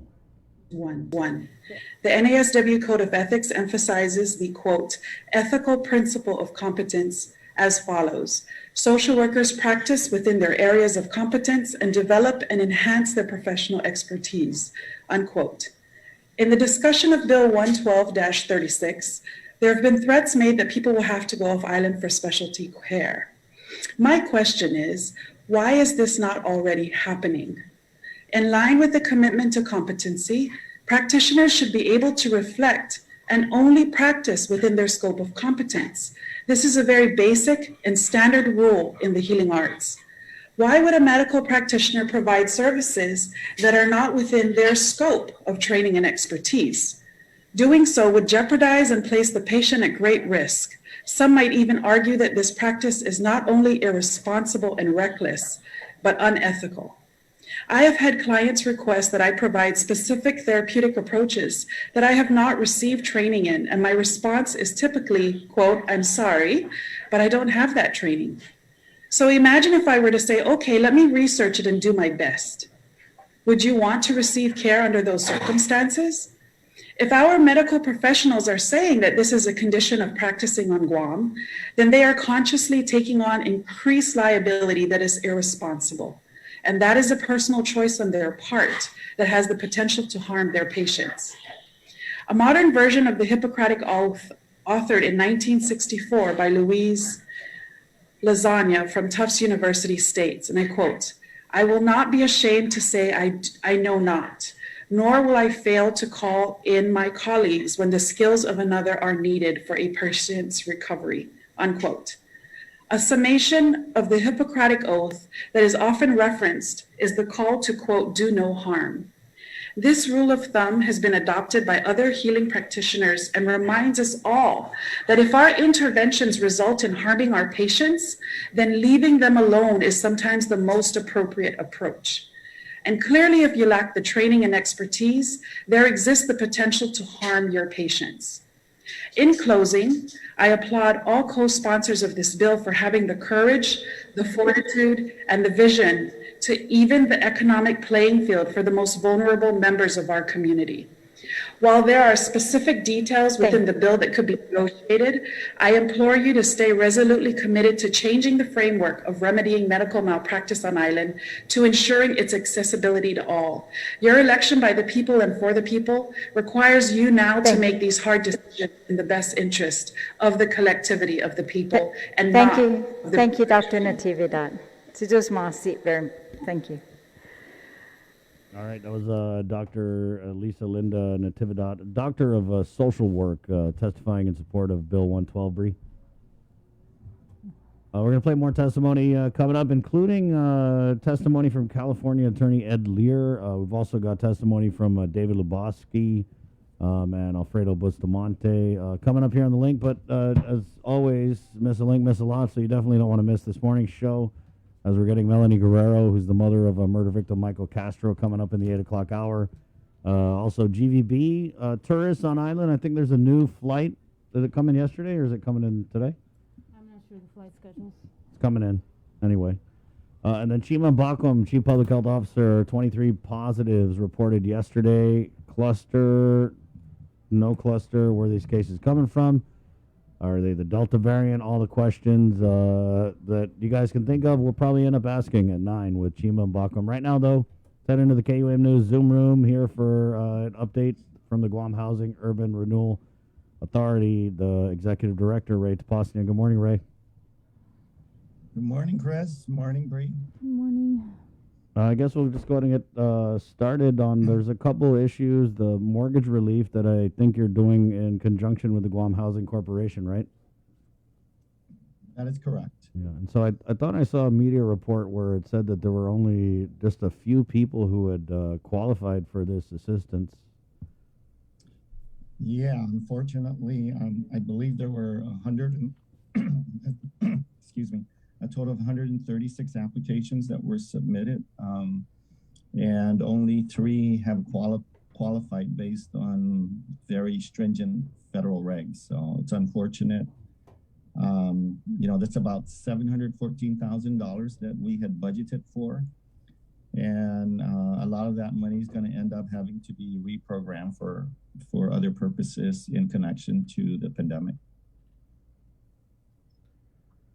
I guess, Ray, the first question is, I understand that the guidelines are stringent and they're very federal, but what does this mean, though, in English? Are there people who need this assistance who just didn't meet it? Because, the interesting thing about COVID is it's not only impacted the low income families, the middle class have also been, middle class families out of work. So what's the problem here? Because I want to say I feel like there would definitely be more than 3 people on this island who need mortgage assistance. Chris, I completely agree. I totally support that. I think what the problem is, and I've said this repeatedly, is, when the pandemic hit us in the U.S., Congress went ahead and passed all these pandemic relief programs. And this particular round of COVID funding came late in the game. So basically, in my opinion, what they should have done is not, really put a lot of thought into the passage of all these pandemic relief programs, because essentially what's happening is some of them end up canceling each other out.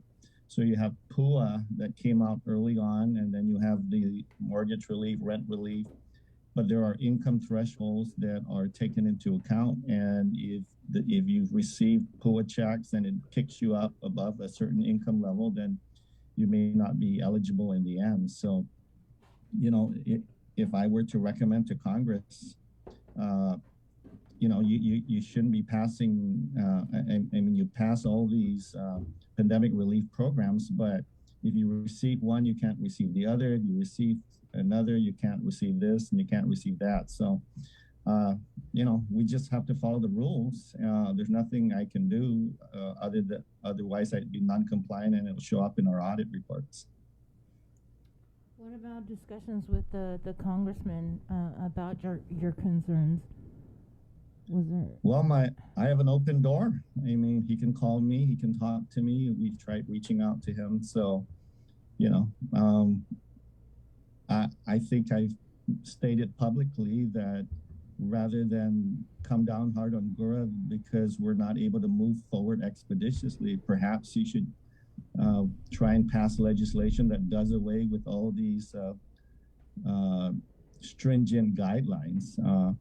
We've had a second and third round of COVID monies given to us, and we're struggling to spend these monies because the guidelines are so stringent. So perhaps the ideal solution would have been to just when they appropriate all these monies, just do away with all the stringent regs, and they haven't done that. And this is not just an issue that's isolated to Guam, right? This is kind of going on across the country with people that are eligible. That is correct, Bree. But we feel it more because we're a small island community, and a lot of these federal monies are critical to keep us afloat. But in many instances, it's a challenge to spend down on these federal funds. I'm sorry, how much money for this program was allocated to Guam, and how much? In particular, for the rent relief, or for the mortgage relief, we budgeted $714,000. I think Guam Housing Corp has given out less than $8,000 in mortgage relief, and then the admin costs kick in. But for the most part, most of that money, GORA would have to have it reprogrammed. So we're not going to give back the money, that's for sure. We're just my team is working on reprogramming the funds towards other purposes. And one of the things we're looking at is possibly retrofitting some of the senior centers on this island so that they can they'll be able to open sooner because we'll be able to address the social distancing, possibly introducing UV technology at some of these senior centers so that we can try and combat the virus and change out of the ventilation systems, stuff like that. So my technical team is currently looking at reprogramming some of the funds, and we still have a lot of time left. Ray, is there any conversation with the Gov about the American Rescue Plan funding? So if you agree that people need this mortgage assistance but can't necessarily meet the stringent federal guidelines for it, is there any plan to use any of that ARP for any type of assistance that maybe is less stringent or is open to more people? We've had discussions about that, Chris, and thank you for asking. But as what's been coming out in media reports, I'm sure there's a huge wish list from various government agencies. We're going to be competing against public health, public safety, education, all of that stuff. Those are always top priorities. So I'll let the administration decide how the ARP funds are going to be spent. I've put in my requests, and we'll see how that pans out. How much did you put in for? Well, I'm not at liberty to say, but we're working on projects that the government of Guam had been talking about for quite some time, but hasn't been able to proceed forward. We really want to focus, or at least GORA would like to focus on drug alcohol rehab facilities. So we're working with Guam Behavioral Health on the construction of a New Beginnings building. And then the former Talafofo Cottage home, we're also going to be asking for ARP money to fund the rehabilitation of that former cottage home to convert that to a drug rehab facility. And we're also going to be asking the governor to see whether we can seek funding for the Jigo substation, Jigo police substation, and also the southeastern substation on the probably in Talafofo area. And so how much would those projects cost? Well, some of them we know how much it's going to cost. The New Beginnings building for behavioral health was about $8.7 million. Converting the former Talafofo Cottage home would run us somewhere in the vicinity of $700,000. We're not sure yet of the southeastern precinct because there's two separate locations that we're eyeing. So it depending on which location we choose, it would there would be a huge price difference. And then Jigo precinct, we're still in the discussion stages, so we don't know exactly how much that's going to cost. But is that going to be a mixture of ARP money that you're looking to fund these projects, and I don't know, federal block grants, or? At this point, I don't know. I can't speak for the administration. I'm just letting you guys know that these are some of the things that I would like to that GORA would like to participate in, because we have the engineers here. We have the engineering team that can help with the A&E design, and then ultimately lead as construction managers for all these projects. So it really is up to the administration. I'm sure there's a whole slew of projects that they're considering right now. Right. Just to go back to the reprogramming of the $714,000 to retrofit some of the senior centers, have you already had dialogue with the Mayor's Council of Guam? We actually haven't, and only because the reprogramming of that 714,000, there's still Guam Housing Corp has not sent us the entire bill. And once we do that, then once we're able to identify what that is, then we'll know how much is left to reprogram. But we also have the second and third round of COVID monies that we need to spend down expeditiously. Well, not expeditiously. We still have until the end of the year. But we're pretty confident we'll spend most of these funds, if not all. How much are we talking on second and third round of funding? I'm sorry? How much are we talking? You said second and third round of funding? I would say close to about $2.6 million. Wow. Can we go over, because I noticed July 1st, I believe, was the start date for the availability of these emergency housing vouchers to the homeless. Have you already started giving those vouchers, or at least? Well, what it is July 1st was when the program was officially launched. And we have received 17 applications to date, referrals from the Guam Homeless Coalition. We entered into a memorandum of understanding with the coalition to make referrals to GURA, and that's typically how the process is going to work. And the coalition is members who would be making these referrals, and if I can just read them, it's pretty lengthy. Veterans Affairs, DYA, Guam Head Start, DOE, Public Defender, Manyatlu, Westcare, Pacific, Vero, Sanctuary, Catholic Social Service, Salvation Army, Gumamami, DISIT, Behavioral Health. And pretty much those are the key players. They would be making the referrals. We've received about 17 in the last week. And we are currently in the process, we're reviewing those applications, and we'll start interviews on the 19th. So yeah, we're very excited. We're pretty confident those 87 emergency housing vouchers will be issued very quickly. And that's 87 families or individuals that will be able to provide a more permanent home to.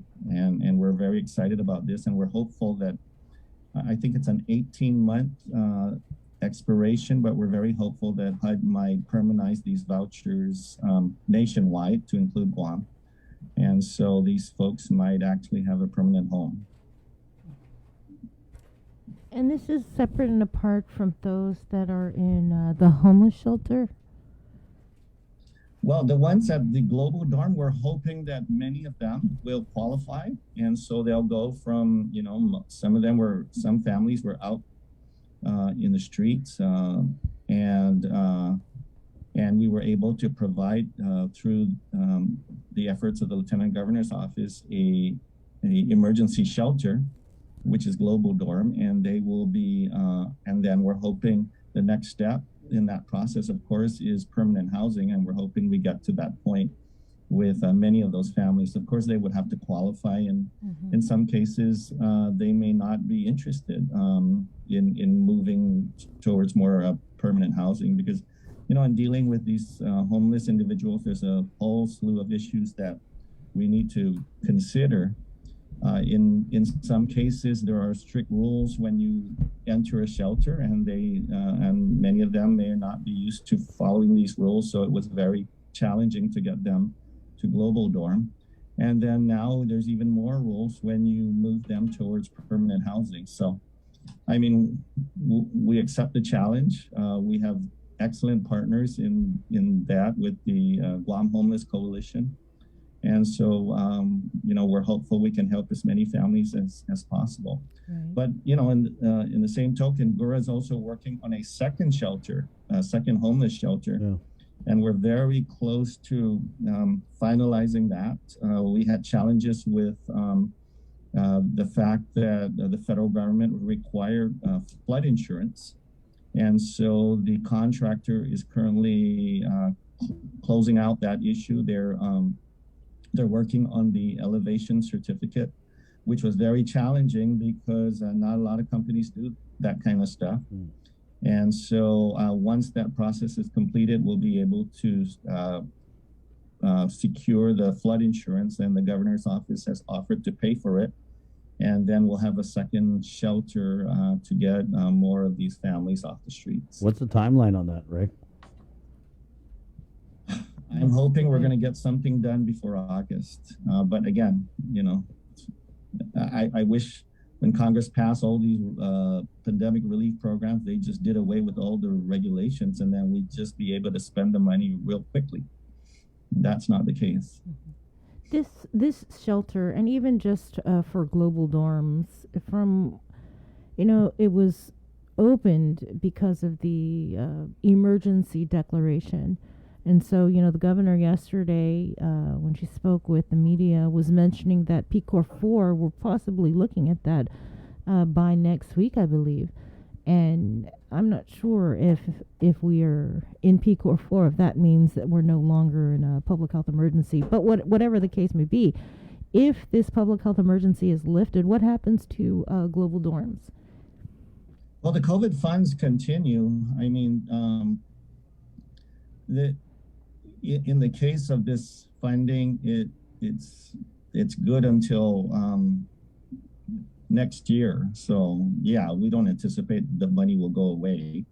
We're required by federal authorities to spend down on these funds, and they give us enough time to do that. I wish we could move the process a lot quicker, but again, I mean, I've been criticized in the past because we have audit findings, and I'm not about to go down that road again.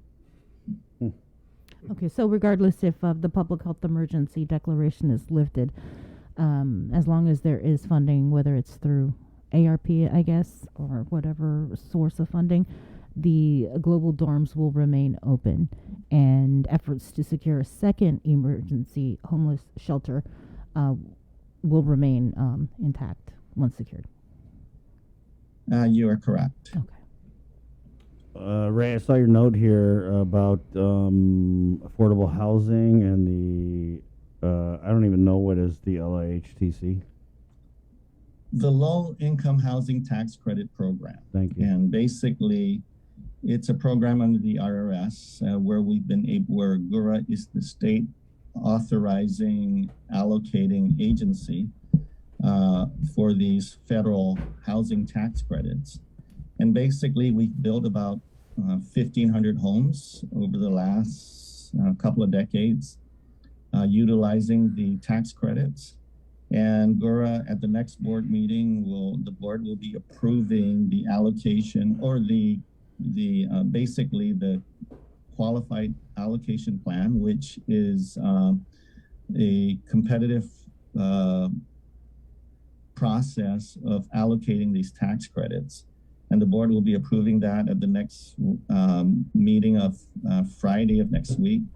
And basically, it's about $6.6 million worth of tax credits, but it's really over a 10-year period. So it's actually worth about $66 million of tax credits that we will use towards building affordable homes for our low to moderate income families. So we're excited about that. That's probably the most tax credits we've been able to allocate at one time. And we're hoping to build many, many homes with that for our community. Well, that's good news. Ray, so it kind of sounds like, you know, just between us girls, that if you're getting the flood insurance for the second shelter, that you know where it is. So what village is it in? It's in Tamuning, but I can't specify exactly where that is. But yeah, it's in Tamuning. I don't even think it's a flood zone, but you know, I don't get to make that call. Nonetheless, with all these stringent federal regs, if if it shows on a FEMA map that it's in a flood zone, even though it's never flooded, then you need to procure flood insurance. What other hints can he give us? I think I said enough, but we're working on it, Chris, and we're hoping we can have a second shelter. And, one thing this administration has done is the Lieutenant Governor has created the Interagency Council on Homelessness and then established the Office of Homelessness Assistance and Poverty Prevention Office. So many things are being done to address the homeless problem. It's a very proactive effort, and I'm very proud to be part of that effort. And I think we've made huge strides even during a pandemic. While you see a lot that's going on, particularly in Southern California at Venice Beach, the homeless problem is just progressively worsening, but we seem to have it under control, at least in my opinion. And, it's a very relentless effort by this administration. Thank you, Ray, for your time this morning. Thanks, Ray. Thank you, Chris. And Appreciate next it. time, let me know you're going to wear that shirt. I think we're wearing the same I shirt. feel like we're twinsies today. Oh my gosh. Who wore it better, Yeah, guys? who wore it better? Ray, he does this with like at least 2 or 3 of our staffers, including me. Yeah, Jason and I have a couple of the same shirts too. Yeah. So. Apparently, there was a sale at Macy's that day. I'll coordinate our outfits next time you come on, Ray. Thank you, Chris. Okay, that's Thanks fine. We've done that before, man. Yeah. It's same shirt Tuesday. Yeah. Twinning Tuesday. All right. 7:58, guys. We're just a couple minutes away from going on KUAM TV. Here's what's coming up on the show. We have more testimony from that hot public hearing. I'm telling you guys, it was better than Black Widow. Go see Black Widow at Tango Theaters, but I'm saying, like, the plot twist, the excitement, the suspense, the action. Had it all last night at the Bill 112. Or Bill 112 public hearing. By the way, Yes, Jay. Total tangent. Since you bring it up, I Oh, just no, saw. well, we have a minute, so. Yeah, no, I just saw since you brought up Black Widow and everything, $215 million in their opening weekend. Wow. It's the biggest theatrical and streaming release since the pandemic started. Nice. There you go. We're going to be talking about this on our movie podcast too. Oh, nice. Yeah, Yep. we're doing that today, Ken and I. Sweet. Is it still called Real Talk? I think it's either Real Talk or What We're Watching. Oh, we're nice. actually going to cover streaming services, VOD, theatrical releases, and Wow, broadcast. that's great. That's really exciting. Thanks for the invite. Jump in. I'm good. So we're doing the KUN Podcast Network. We've got a bunch of great content on here, including our Gangbusters special with Sabrina Salas-Manzanani's Crimes Without Convictions podcast. We've got the Hafid podcast with Glenn Lujan and buddy Josh. That's it. That's all. Sean Gamatauta, Boca Talks with Jesse Rosario, and many more. I'm excited about yours. Yes, I don't want to say anything about it though because you basically haven't recorded it yet. no. It's underway, but it's gonna be good. It's gonna be. Remember, I told you guys a few weeks back, if I do a podcast, I kind of want to do something that is totally different. I don't want to talk about politics. Totally. I don't want to talk about the politics. I don't want to talk about the Bill 112. I don't want to talk about the governor not paying the Rice Act. I don't want to talk about the senators. I don't want to talk about the mayors. I don't want to talk about the stimulus. All right, we got Yeah, I don't want to talk about anything So I'm assuming that Tan Chai will make a glorious return. that we talk about on this show. So there you go. That's all I'm going to say. It's 8 o'clock. Good morning. We are The Link. Hello, KUAM TV. Here we come.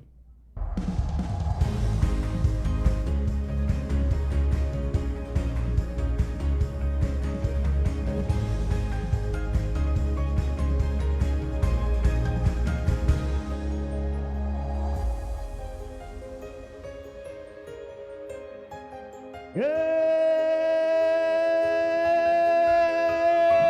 morning, Juan. Right on. Morning, Sabrina. Good morning.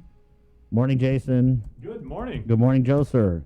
Right on. $215 million in the bank for Black Widow on opening weekend. Right. That's well, we've got more money in the bank than Black Widow. We've got $600 million in the bank. Yeah. Ooh, take that. It's 8:01. Welcome to The Link, KUAM TV. Good morning. My name is Chris. I'm Sabrina. I'm Jason. That's Jason. And Joser, of course. We keep asking. He's never going to say it. Guys, please drive carefully. Is it raining outside? It looks very gray. Yeah, the clouds are coming out, so yeah. Yep. So there you go. Be safe. And it rained hard last night, like right around, I want to say 8:30. It Right. just started coming down. Wow. Adai Talon is Palaxio the Maxi, guys. It's 8:02. Lots going on the link. Miss a link, miss a lot, so don't miss it. Stay right here. Let's get right into the news because there's just a lot going on from the KUAF news team with the very latest. Sabrina Salas-Mantanani. Good morning, Sabrina. Day and good morning, everyone. Healthcare Committee Chair Speaker Therese Terlahi says she will hold another public hearing on Bill 112, possibly a roundtable discussion as well as an oversight hearing. For almost 6 hours, several individuals provided testimony on the controversial measure, both against and in support. The legislation would amend the current medical malpractice arbitration law to make arbitration optional. It is designed to lower the cost of filing a claim by allowing claimants to go before a magistrate judge. Supporters say it would provide justice to those who otherwise would not be able to afford the high cost of arbitration. Doctors, however, favor mandatory arbitration because they say it's a way to screen out frivolous claims before they make it to court. They contend that the bill would make it easier to sue, and the unintended consequence will be that doctors will stop any specialized care that they aren't specifically trained for. With more news, here is Isaiah Uggan. This news update is brought to you by Pacific Points. Do more, get more. Half a day, good morning, everyone. Guahusi Isaiah Uggan with your headlines here on The Link. Governor Leon Guerrero says she is considering a return to pandemic condition of readiness 4 or full normal conditions as early as 9 days from now. We spoke with her Monday at a World War II memorial event in Manila, where she said we remain on track to reach 80% adult herd immunity by July 21st, the Liberation Day holiday. That's the target date for her Liberating Guam from COVID program. I am also going to look at going into PCOR 4. We're discussing that. And that literally means opening our island. But, Nestor, I want it very clear in our media that I have never said that we will lift mask restriction. I think mask is what's preventing us. Masks and washing of your hands. And, you know, like here you saw how they cleaned the podium and made sure that everything is sanitized before the next speaker. Just awareness like that. She adds that even if we are a few percentage points short of the 80% target, she won't delay a pronouncement any further. The applications for the much-awaited $800 All Rise Act payments will be available by July 31st. The governor says Rev and Tax is still working with programmers to ensure a smooth online process. So we're looking at maybe at the latest the end of this month. And I know that people are already lining up to get their certification as residents. I just want to let the people know that that is a requirement in the rules and regs. It says it must be certified by the mayor. So, you know, usually in other things, when you have to prove residency, you could use your utilities and maybe your voting and things like that. But the rules and regs as passed by the senators did not allow for that. There's no timeline yet for the release of payments. The administration says it's still waiting for final spending guidelines from the Treasury Department, which are due out by July 17th. The legislature passed a bill called the RISE Act in December, which authorized a local pandemic assistance program. The governor allowed it to lapse into law in January, but wrote in her transmittal letter that it was a tantamount to an empty promise because funding was limited at the time. But in May, she announced the all-new All Rise program that expanded eligibility to government of Guam workers. No word yet on the cause of a structure fire that occurred along East Seng Song Road in Dededo yesterday morning. It wasn't just a wood and tin home that was ablaze, but also several vehicles. According to GFD spokesperson Cherika Chargaloff, the report was made just before 10:30 this morning, with units responding minutes later. The 911 caller stated that the structure was previously occupied, but hasn't been occupied in the recent weeks or months.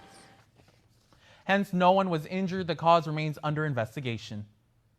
The latest in a series of memorial events remembering the World War II suffering of the Chamorro people during the Japanese occupation continued Monday. Officials and community members laid wreaths at a memorial marker at the Manila Mayor's office. In his remarks, Mayor Alan Agata noted that thousands of Chamorros passed through the village in a forced march to Menangun. He said many from Manila were beaten, tortured, and killed by the occupying forces. The memorial tour of significant wartime sites will culminate with the commemoration of the island's 77th Liberation Day anniversary on July 21st. That's it for now. We'll see you tonight for KUAM News Primetime. This news update is brought to you by Pacific Points. Do more, get more.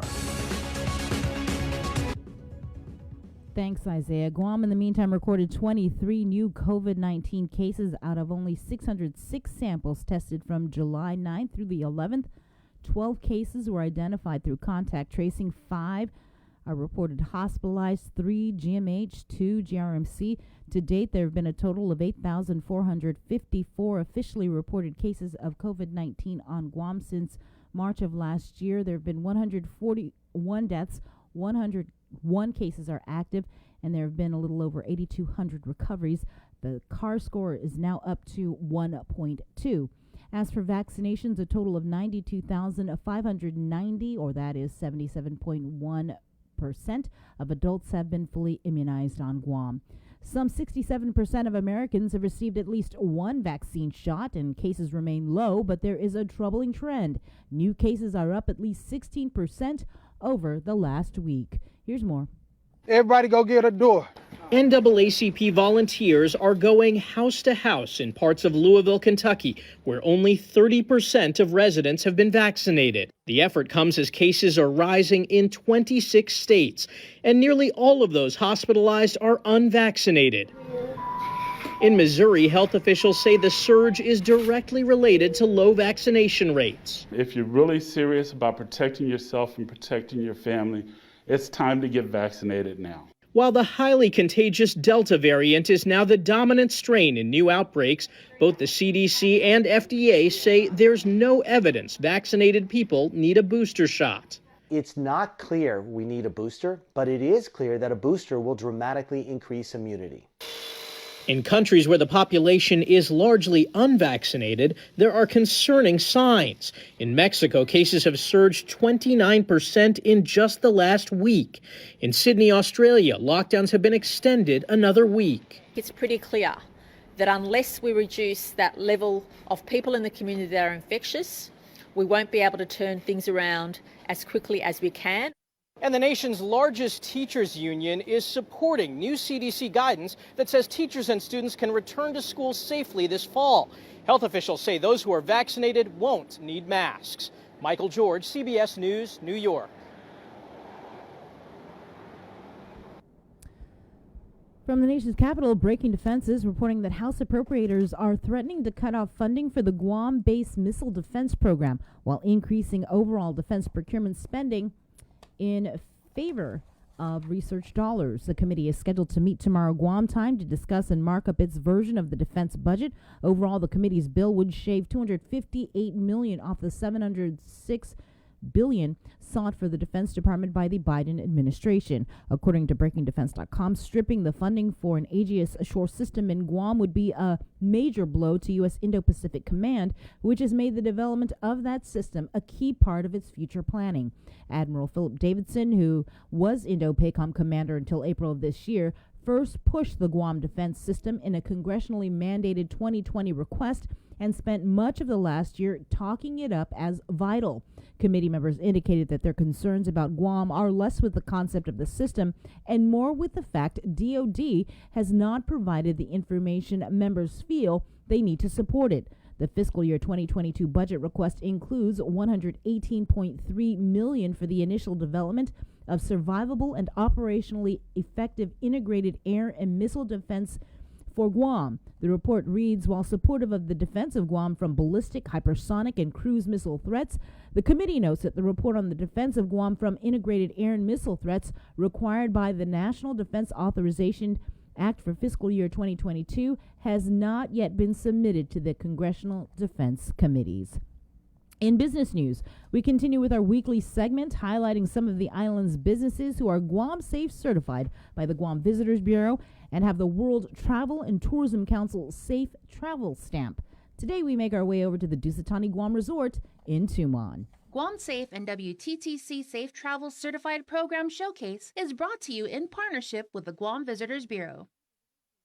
Half a day, my name is Joel Sanchez. I'm the Property Total Quality Manager for Dusitani Guam Resort, Dusit Beach Resort, and the Plaza Shopping Center. It's important for Dusit International and our Regional Vice President for Operations, Mr. Dean Hansman, to get Guam Safe certified and the WTTC Safe Travel Stamp because security and safety is our main priority. It also gives confidence to our guests about our product and services. Our commitment is not only to provide a memorable and unique experience, but also a safe and clean environment, especially during this pandemic. The stamp is a validation.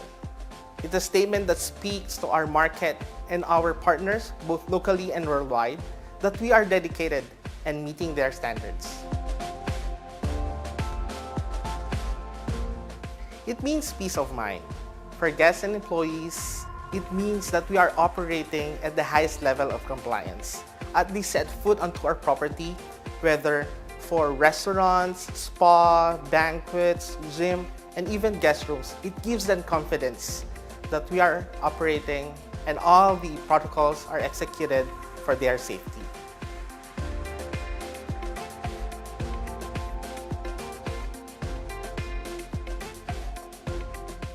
Each protocols that we have identified are carefully put together by our management team. We have implemented new things. For example, for guests, we have implemented paperless menu for restaurants and spa, where they can access it using their mobile phones through QR codes. For employees, training is one of our priority. We don't want to take it for granted that as we call them back to work, they still know everything. We want to make sure they are well trained. That's why we have implemented online training through mobile app and through website. They can just use their mobile phone and be trained, such as return to work training, COVID-19 training, and the safe travel training. With this, we can ensure that all our staff are well trained, especially during this time.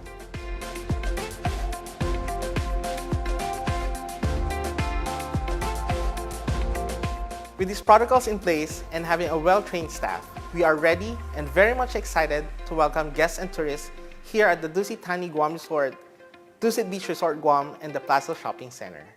Guam Safe and WTTC Safe Travel Certified Program Showcase is brought to you in partnership with the Guam Visitors Bureau. And with your news in tomorrow, here is Kin Conception. Buenos and updates to get soon to be finod sa morgan ni KUAM News. Presenta ni Familian Mizo gi First Hawaiian Bank. Tada trabi information ni teman kemason ng guma gi White Sanction Road gi sa dede do gi ogan lunes. Tiga mahaja azan sen kemason na kontodo kareta siya. Spokeswoman para Guam Fire Department si Sharika Shargalov asangan na ma-report Guafi anti si Glas Decimedia ginigam na ogan zaman matun sigira si Tauto Guafi. Rainya mat na ginamasagaga si Zuna Guma. Lo bakante esta para maskun mes na tempo. Padadzo taza mamatsen nudguhi na kimason. May bistita ka ristipago haftaimano na kimason ng lugod. Masasunto, imagahaga luliang grero sa konsiderera para tabira yatati gi pandemic condition of readiness 4. Panatural na kondisyon ni Isla, gi 9 dias na tempo distipago. Ikuntos na gi memorias gerandos na seremonyo gi sa Mangilaw, ilegyan na tatatitsi dupur si Tsanalani para tatake 80% gi todo gi adult gini gi Isla ni man mabakuna. No siyempre amirese si herd immunity gi 21 gi Hulyo. I-celebration ni Lini Brenguahan. Also pupunta mo na para mana posible programanya Liberating Guam from COVID. Ilegyan na atan loke na para tafan halong gi PCOR 4. Desta madiskukuti adso. Kumikaling adso na tasen babayas latta. Lumalago gino na klaro gi media na niumbiyayi ti asangan na para mana soji restriction ni mask siya. Asangan na adzi mask prometetihit. Imas dan ibisim finagasing kanay. Tagi mali ipaw gani managasagas fininay podium anti diu kwentus yotro na taw-taw. Taguni siya na inatahan sedno dilalig niya. Asangan mas na didiyatetanan para tahago 60% pasti para dumitay ni mas adyo na pronunsya. Di otro artikulo, Aji exercise Forager 21 sa Estama Consisigi Anderson Air Force Base. Aji na training militar ni nambabad ga kasi 4,000 na personal di Estados Unidos sa iniluluy ni America First Corps gin ni Joint Base Lewis McChord gi Esta Washington. Forager 21 sa consisti medzot na siniseti siya nung sumano ay 82nd Airborne Operation, Bilateral Airborne Operation with the Japan Ground Self-Defense Force, the 1st Forces Group, a live fire exercise, and high mobility artillery rocket systems by land, air, and sea, and modernization efforts in the space and cyber domains. Pero continue gi Forager 21 hasta ki 16 de Agosto. Mas gin ni KUAM magkontinue gi Lunes sa siniseden memorias para sa mamadesen at samori gi durante ni tempon sa Panis. Oficial siya dan member ni komunidad sa mana Gigi Corona Flores siya aji minat kan este na ira gi opisina ni Mahod Mangilaw. Gisenengan niya Mahod ala ng gakta anota na putmit siya na samoro man malofan gato na sengsong animan maufeses por fan mat sa guato manengun. Lenya megen na tautogin Mangilaw man maanya man makastiga zaman mapuno ni Japanese. Imimora siya gwinin na inanaw sa sensignificanti so mafakta ibinita dyan ni celebration ni Mina 77 honors disti tempon sa panisa ni linibringwahan ni 21 gi Hulyo. Iyuto mo para pago na matis Tata mas causan dengue fever ma report inti 2 semana na tempo. Idibisyon ni Environmental Health sa distipago man assessed by pesticide sa ma-disinfecta 2 metros huzong at na lugar. Gita dededo ana ma-describe dengue fever sigon ni Chief Public Health Officer Chima Macbawem gin ni Departamento ng Salud Publiko dyan sa Besyon Sosyal. Ni report KUAM ifinet na positibo na causan este na chetnod sa 23 gi Hunyo. Antes diadzo, utumibahay na ma-report causan dengue fever sa Febrero na mes gi 2020 na saka. Para Guam News Network, Guausikin Conception. Yasunto ifinut sa muro sa presenta sa ninafatto ni Familiang Mizo gi First Hawaiian Bank.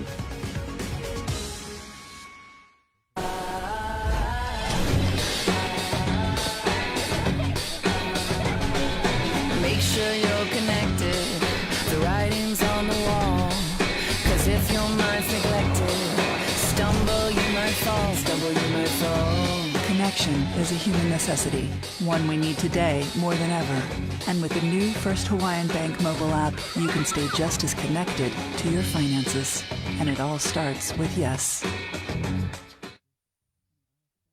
KUAM Digital presents a series highlighting the wide array of talents on our island. Whether they're a standout gamer, extreme athlete, performer, or have a unique skill to show off, we're showcasing them every month on Wow Factor. Brought to you by Mountain Dew. Do the do. Get through the work week with a special office party from Uno Go and participating restaurants. Every week, we're delivering lunch from a local dining partner to one lucky office for up to 15 people. For a chance to win, all you have to do is 1. Register as a user on the Uno Go app or website. Existing registered users may be entered as well. 2. Follow us on Instagram or Facebook. And 3. Send us a message with your name, contact email, and phone number, your office, and its location. We'll draw a winner every Friday on The Link on Breeze 93.9 FM on KUAM TV 11 and streaming on Facebook Live, and coordinate the day of your choice for lunch to be delivered the following week. We'll also feature your office celebration on KUAM News every Friday. Put smiles on your co-workers' faces and enter today. Open to Guam residents only. Conditions apply. See the Uno Go Guam Facebook page for details. Thanks to our participating restaurants, Beach and Shrimp, Lone Star, Jamaican Grill, Ajisen, Sing's Cafe, Pika's, and the Sheraton Laguna Guam Resort. Do you feel like you're missing out on something? Make life more rewarding with Pacific Points. Earn and redeem points for bill rebates and free load at IT&E, discounts on fuel at Shell, vouchers at Foodies, and United Mileage Plus miles. You can even pay with Pacific Points at IT&E, Shell, and Foodies. Pacific Points. Do more, get more. Get yourself all caught up with the week's games, scores, and highlights with the KUAM Sports Weekend Roundup on KUAM News Weekend Edition. It's all inclusive, all the fun and all the action wrapped up in the perfect presentation. Relive the moments on the KUAM Sports Weekend Roundup, brought to you by Gatorade. Greatness starts with G. The relationship between Guam and Manila, Philippines is undeniable as we share similar cultural traditions, history, and heritage. With generations of Filipinos calling Guam home, KUAM presents a monthly look at the capital city, featuring in-depth and engaging interviews on everything from medical tourism to new business and government leaders. Veteran newscaster Nestor Lecanto delivers Beyond Our Borders. This special program is brought to you by KFC. A new musical competition series from NBC focusing on original music is in the works, and they're looking for contestants. American Song Contest is modeled after the hit European phenomenon Eurovision, which has produced some of the most talented performers the world has ever known. The show's looking for individuals and bands from all types of music to find an act in every state and territory, including representatives from Guam and the CNMI. Go online to AmericanSongSubmissions.com to enter and submit your original song submissions now. Must be 16 years or older, and groups cannot exceed 6 people. Additional conditions apply. So apply today and get ready to rep our island on the national stage. American Song Contest debuts next spring on NBC. The Culture Club returns to KUAM Digital and KUAM News Weekend Edition, highlighting Guam's young artists, activists, and crafters as they work to protect, preserve, and promote our Chamorro culture. Watch this weekly feature on the digital platforms of KUAM News Weekend Edition, brought to you by Hanum. Looking for TV schedules, upcoming sports, or special presentations, or what you may have missed over the busy week you had? Well, look no further than KUAM Digital Digest. This weekly emailed newsletter puts all kinds of information in the hands of subscribers each and every week. Just subscribe and we will make sure you keep up with your favorites and stay informed and entertained throughout it all. Go to KUAM.com, click on the newsletter tab, give us your email address, and you are all set. Brought to you in digital partnership with King's Restaurant and Ruby Tuesday Guam. It's the KUAM Digital Digest, your weekly guide to the latest information and best entertainment on the stations and platforms of KUAM. Uno Mixed. We're mixing it up on the last Thursday of every month with a look at lifestyle, entertainment, food, and so much more on the stations, networks, and digital platforms of KUAM Communications. Uno Mixed is presented to you by Docomo Pacific, Better Together, and Pepsi. My whole family is fully vaccinated because we understand the importance of it. I've seen my daughter, her boyfriend, and friends endure COVID, and I've lost family members because of the virus. I chose to get vaccinated to protect those around me, and most importantly, because of my parents. I'm Jonah Gancharfris, KUAM Senior Producer, and I'm a proud member of the vaccination. Join the vaccination. Scan and plan. For more information, go to KUAM.com. Brought to you by American Medical Center, your partner in healthcare.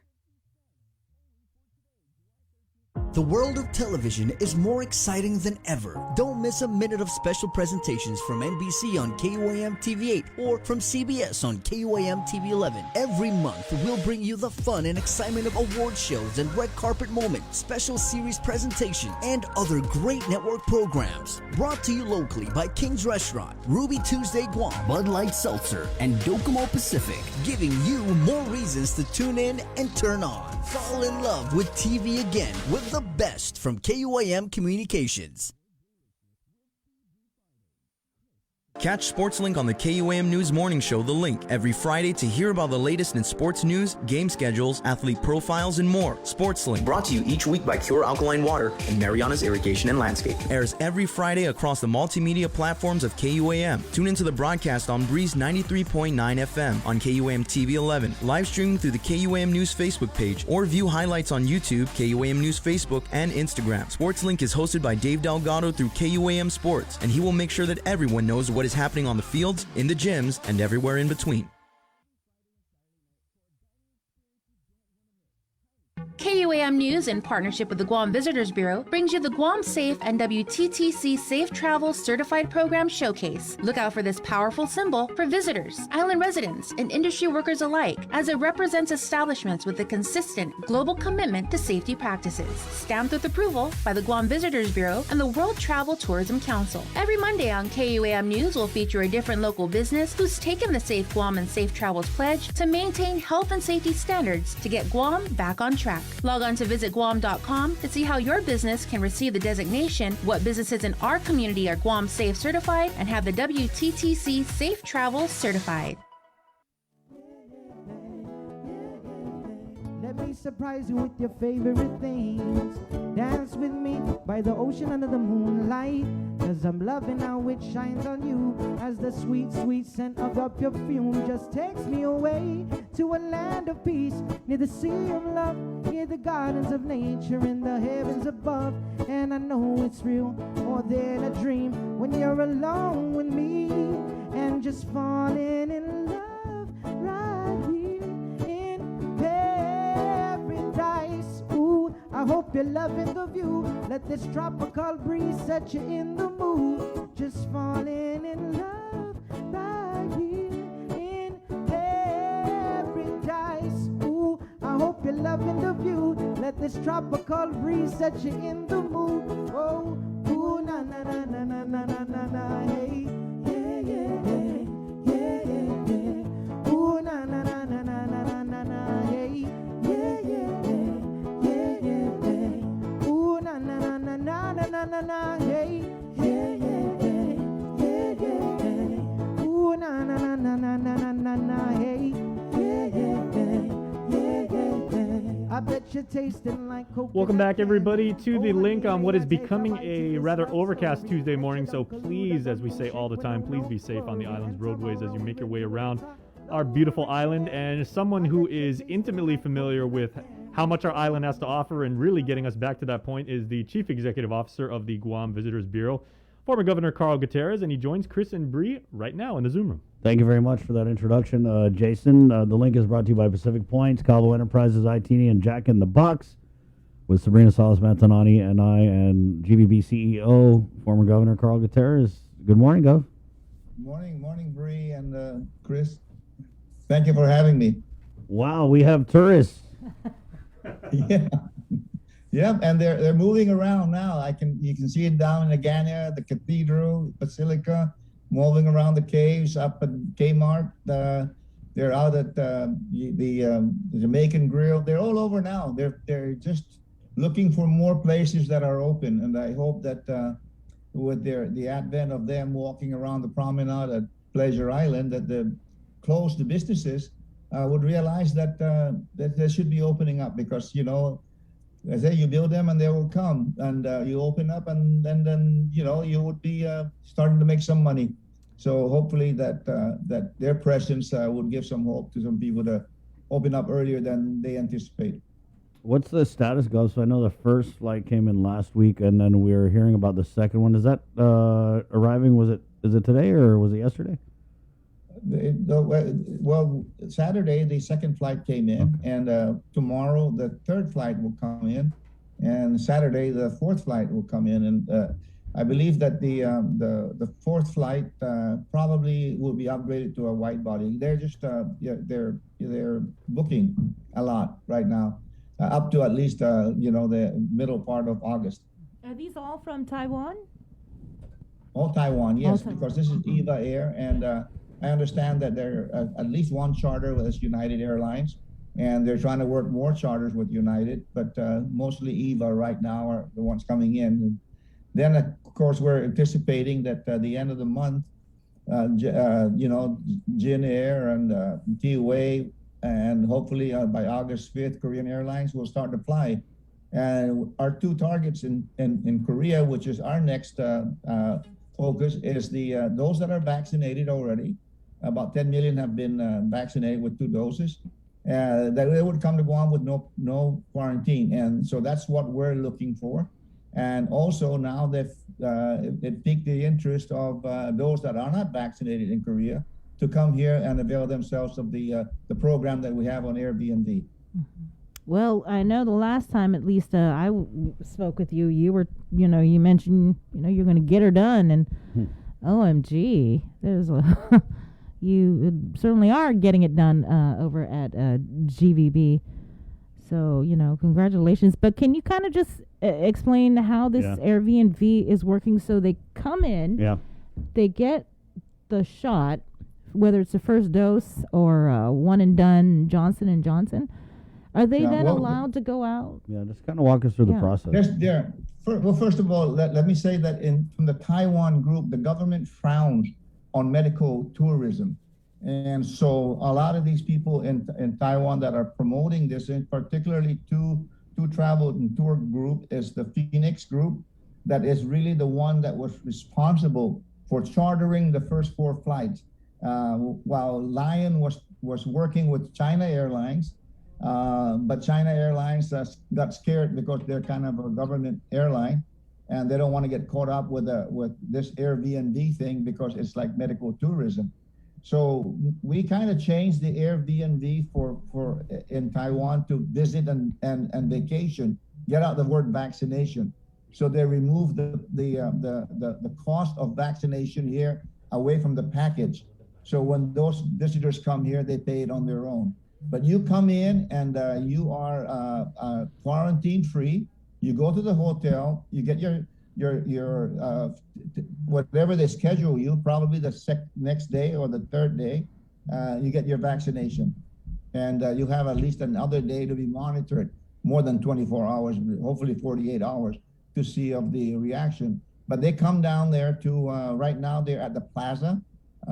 They set up their clinic there. Some of them have received it in their suites or in their room.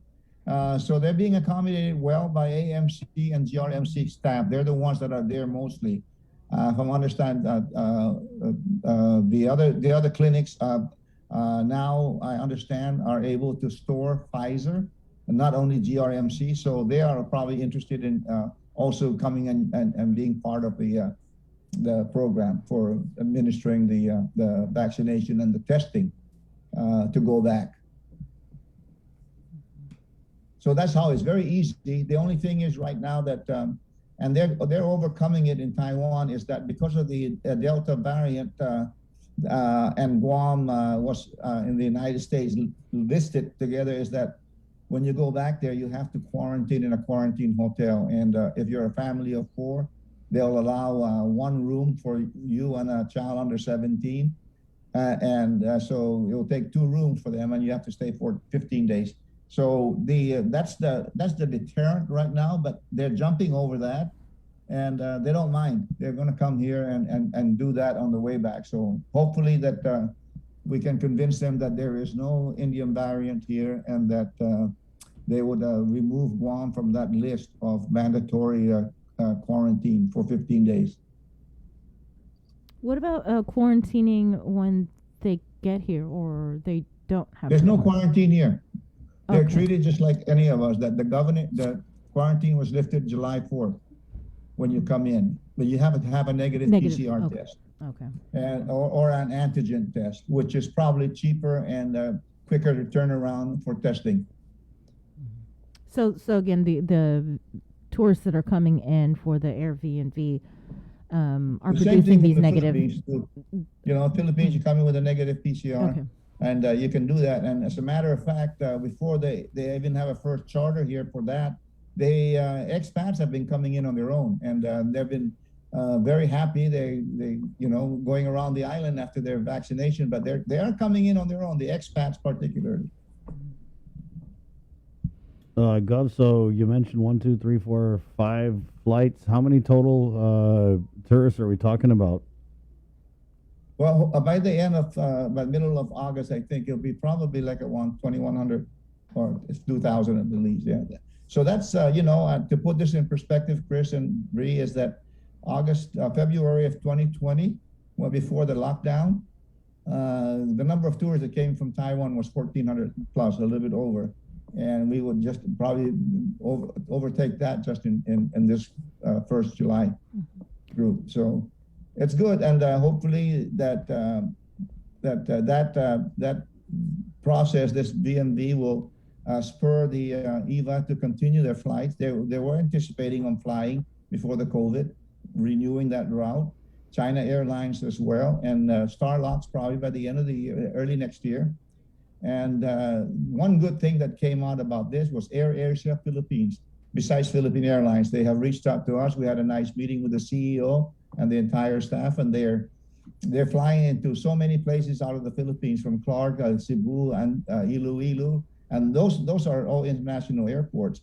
And so Iloilo people, as a matter of fact, just this morning again, Steve Amagwin, who's a police officer, says, God, when can I bring my mom back from, they're locked down in the Iloilo area. They're pretty much locked down there.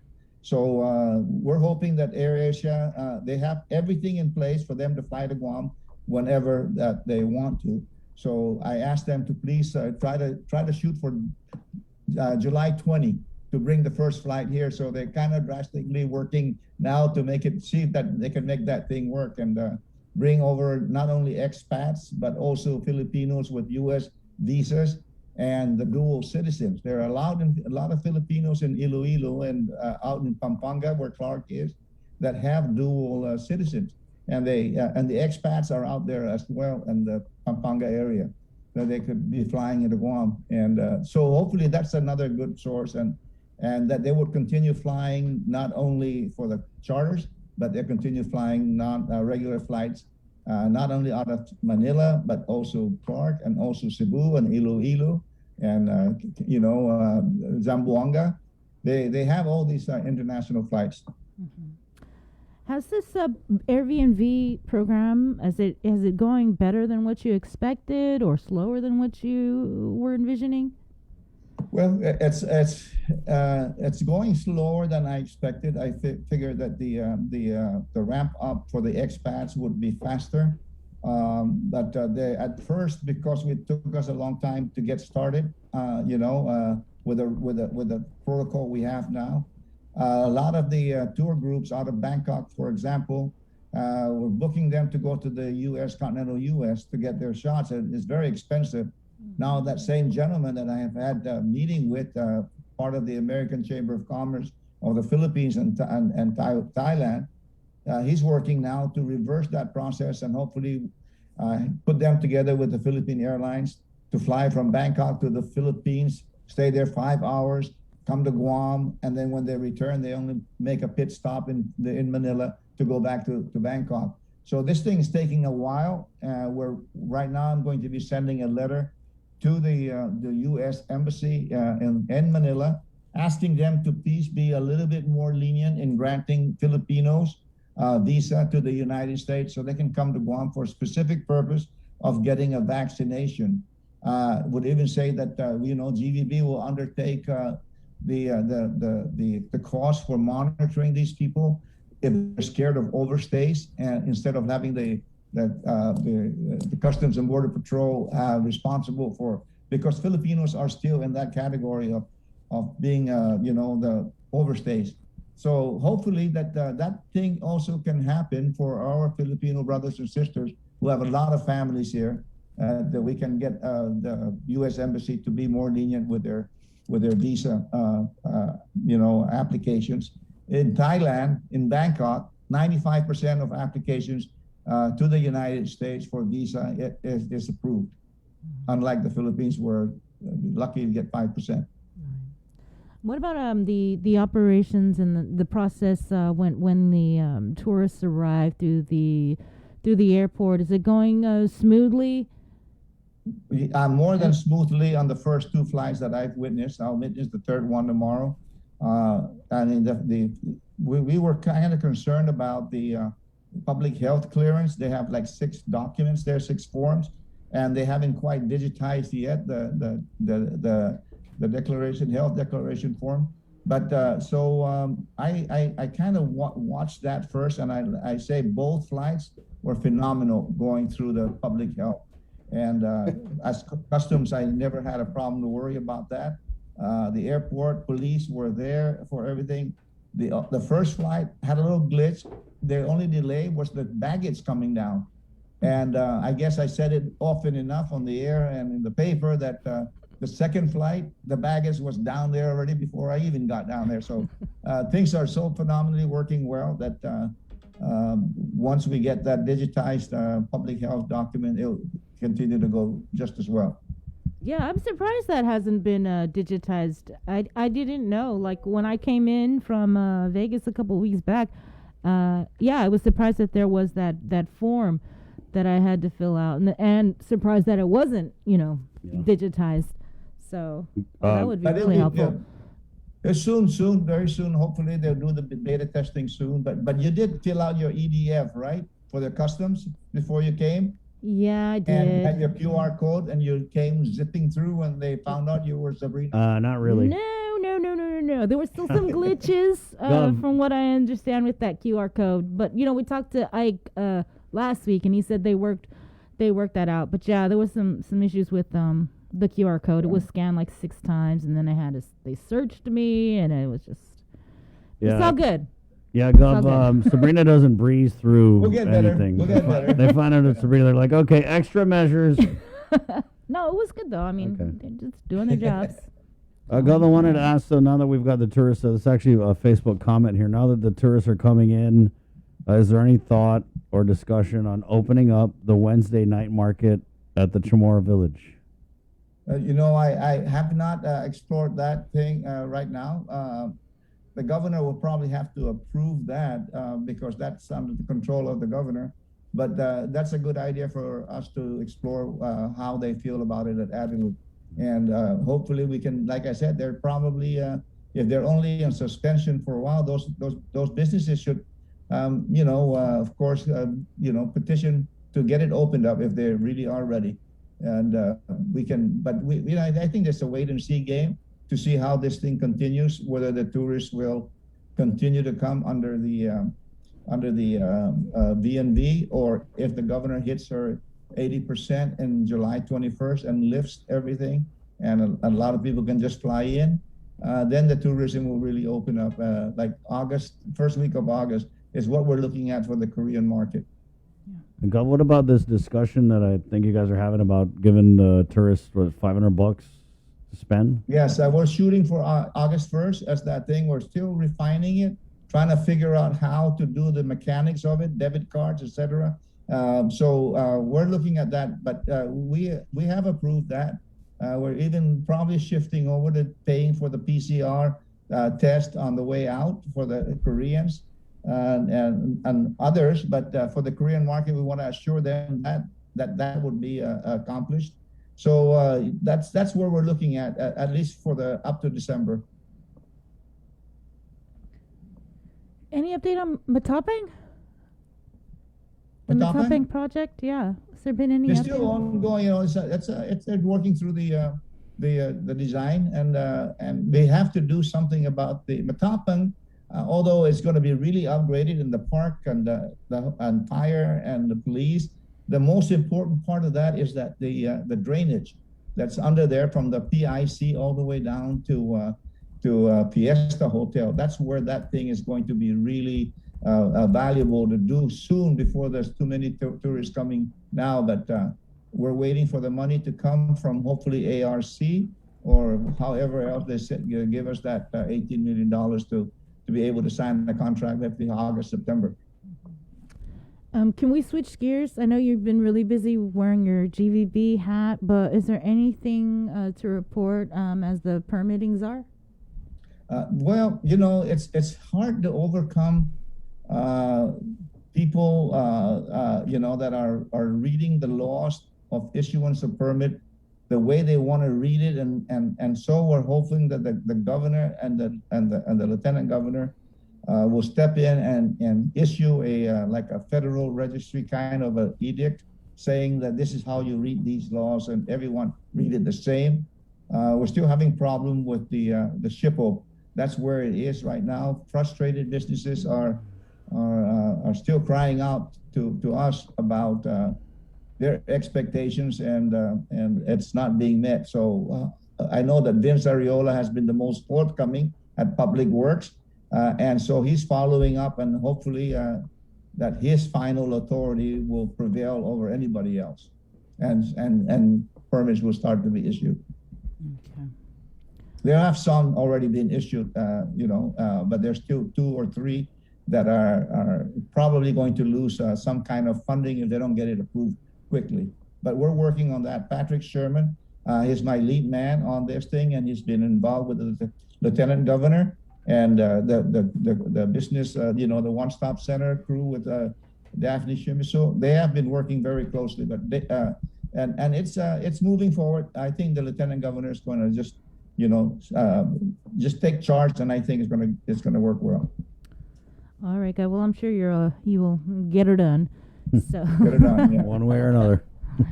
Well, thank you once again for joining us here on the link and providing us all the updates, and good luck. Well, thank you very much.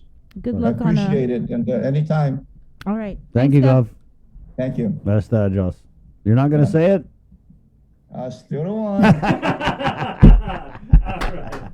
There you go. All right, I can't hang up on him until he says it. All right. 8:46, quick break, and we're... That's the unofficial 11th commandment. That's the unofficial 11th commandment. You can't hang up until you get the line. It's 8:47. We're coming back with Melanie Guerrero, the mother of murder victim Michael Castro, next, right here on the link. Good morning. A new musical competition series from NBC focusing on original music is in the works, and they're looking for contestants. American Song Contest is modeled after the hit European phenomenon Eurovision, which has produced some of the most talented performers the world has ever known. The show's looking for individuals and bands from all types of music to find and act in every state and territory, including representatives from Guam and the CNMI. Go online to AmericanSongSubmissions.com to enter and submit your original song submissions now. Must be 16 years or older, and groups cannot exceed 6 people. Additional conditions apply. So apply today and get ready to rep our island on the national stage. American Song Contest debuts next spring on NBC.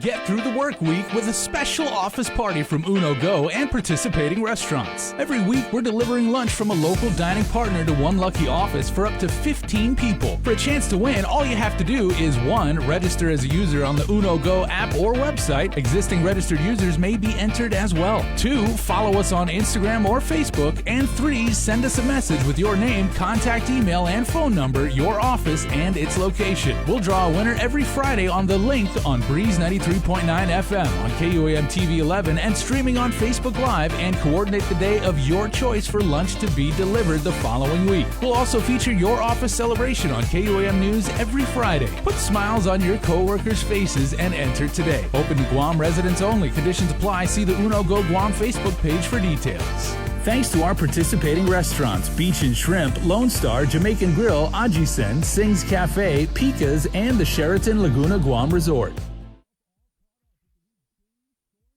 The Culture Club returns to KOAM Digital and KOAM News Weekend Edition, highlighting Guam's young artists, activists, and crafters as they work to protect, preserve, and promote our Chamorro culture. Watch this weekly feature on the digital platforms of KOAM News Weekend Edition, brought to you by Hanum.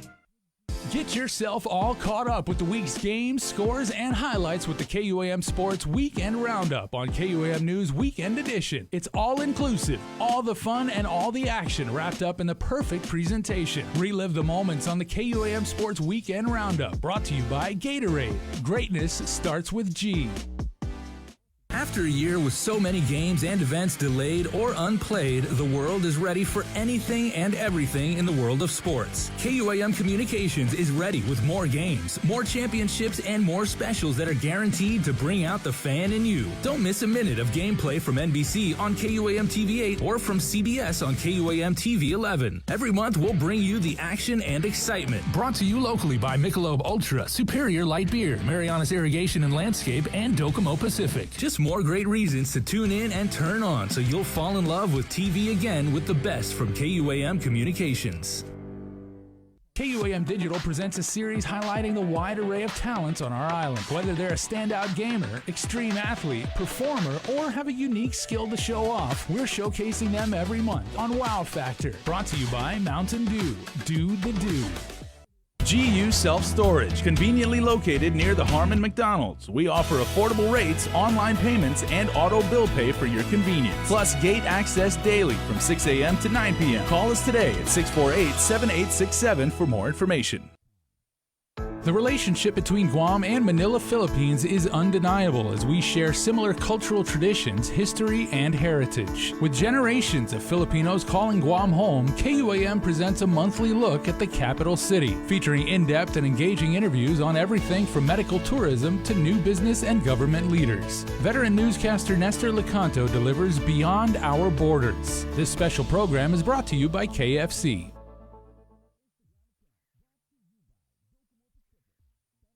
June makes the best malasadas in Hawaii, a fact not lost on Daryl, whose brother Byron is cooking the onaga he caught at his secret fishing spot with his girlfriend Malia, who used to work for the Shave Ice Guy, whose second cousin Vince drives the school bus ridden by Calais, whose auntie makes the best malasadas in Hawaii.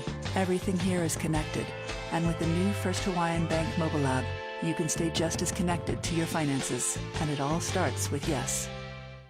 I decided to get vaccinated because I knew that it was the only way to keep myself, my family, friends, and everyone safe.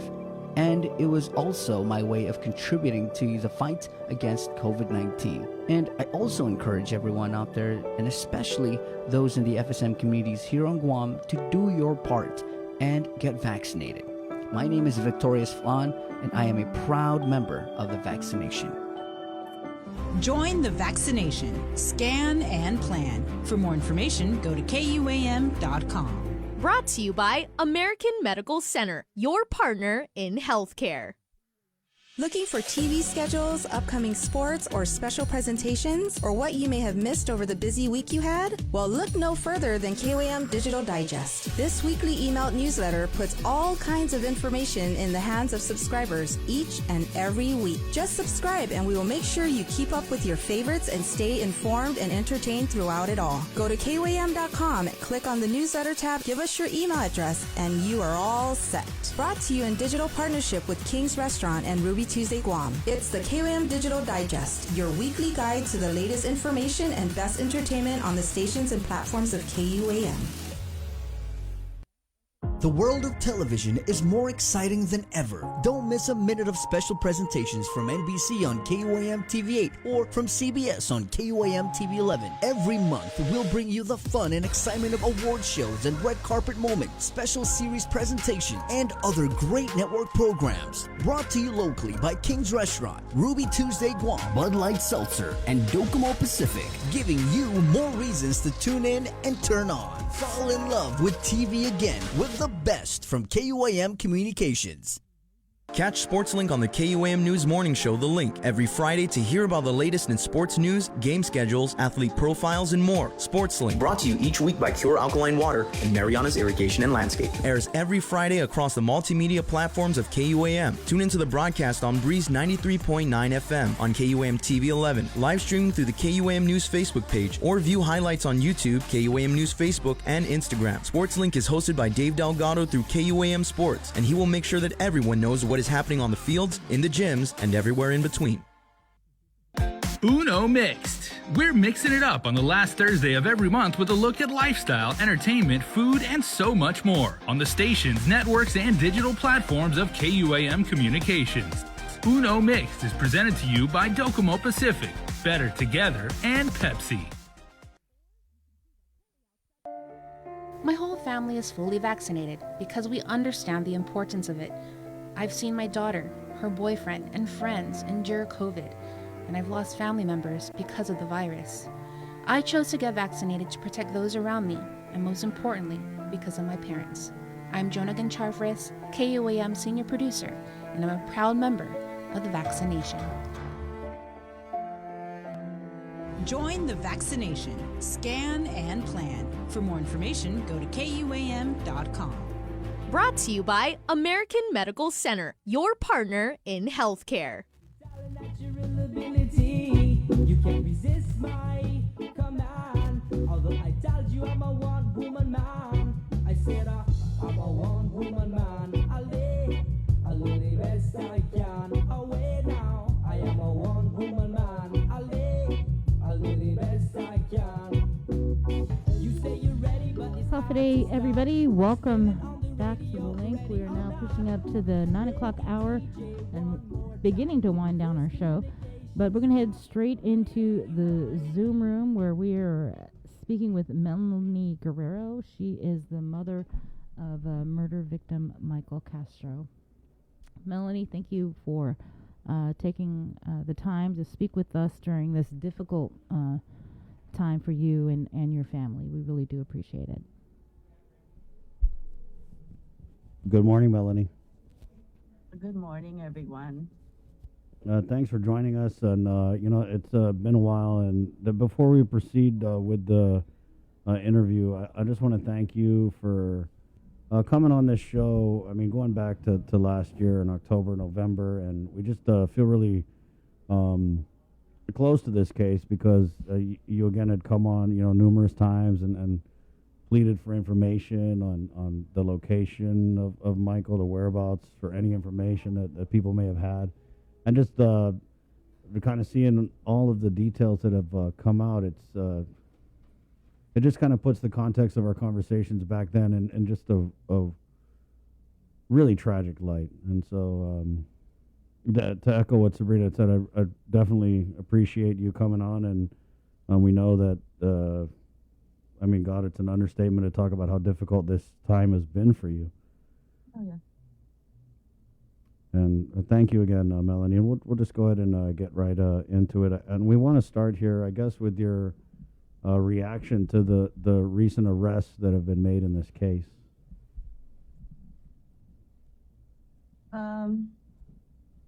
I just want everyone to know that I'm feeling overwhelmed with the immense amount of sadness and loss that I feel towards my son Michael's life. That's my reaction right now when it comes to what's happening. I know that you have been in communication constantly with the Guam Police Department off and on over the past year. And so really, what is your reaction and response to the work that the Guam Police Department has put in to this case? I'm extremely grateful, and I'm confident in the Guam Police Department and the Office of the Attorney General's Office and the collaborative work that they've done so far. The care, the time, the effort, with the resources that they have put into my son Michael's case. At this stage, when arrests have been made, and GPD reassured me that they are still working to find Michael's remains, his body, it all gives me a tremendous level of comfort and gratitude. Because of their work, I feel like my grief matters. The loss of my son Michael's life, it matters. That they understand that Michael was the victim, and that his death was caused by the actions of another. No matter what, that is the central fact. And if GPD and the Office of the Attorney General, I hope that they continue until they get 100% clarity in the murder of my son. And I hope that, I understand, and I hope that the community will extend that understanding and patience with the hard work and the sacrifice they're putting into doing their job.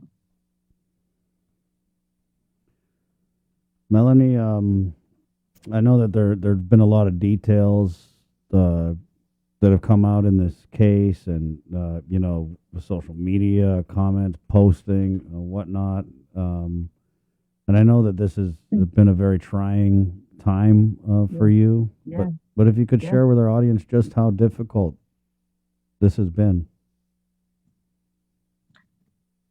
I definitely feel the pain and the loss of my son Michael every single day. It's not a pain of loss you can control. The timeline for grieving and healing will probably go on the rest of my life. I know what is clear to me is my son Michael, he hasn't come home since the morning of October 30th, 2020. I deal with that reality every day. That I'm not going to be seeing my son Michael alive again. Michael's not going to be able to pursue joining the military, the conversation that we had, the week he went missing after he saw a recruiter and he was informed of the requirements to enlist. He was setting in motion, I feel like the next milestone in his life. And I cried tears of joy of that news when he told me about it. Michael also has an 8-year-old daughter, thinking about all her milestones without her dad moving forward in her life. Michael won't be a part of anything of the things that we were planning. He was planning. He's not going to be able to see any of that. And I can really go on and give you so many more examples, but that's just a few, and the magnitude of pain, and loss that I feel as his mother is just, it's enormous, extremely enormous loss. Melanie, I don't know if you can share with us the name of Michael's daughter. Can you share Michael's daughter's name with us, Melanie? Her name's Serenity. I know that we've had a couple arrests in this case, very big arrests, and the chief of police, the attorney general, all indicate that even with those arrests, this investigation is still ongoing, and that we could see more arrests, more information to come out. That being said, what's your message, Melanie, as the mother of Michael, going out to anyone who has been involved with this case? My message is to them, I really want them to feel the magnitude of pain that they've caused me, my family. My life feels like a video recording. I live every day with the playback to the moment when I remember Michael being alive. Those are the only memories I will have of my son Michael as I try to move forward in my life. The magnitude of the actions by others in this case, I have to live with that reality every single day for the rest of my life. And so does his daughter, and so does everyone that knew him, that cared about him, that loved him. Because, Michael's life, he did matter to us. He mattered to all the people that knew him, that loved him, that cared about him, that wanted to see him live a successful life, to live out life. It's a lot, for our family. And as I said, we will continue to live out this grief of the loss, the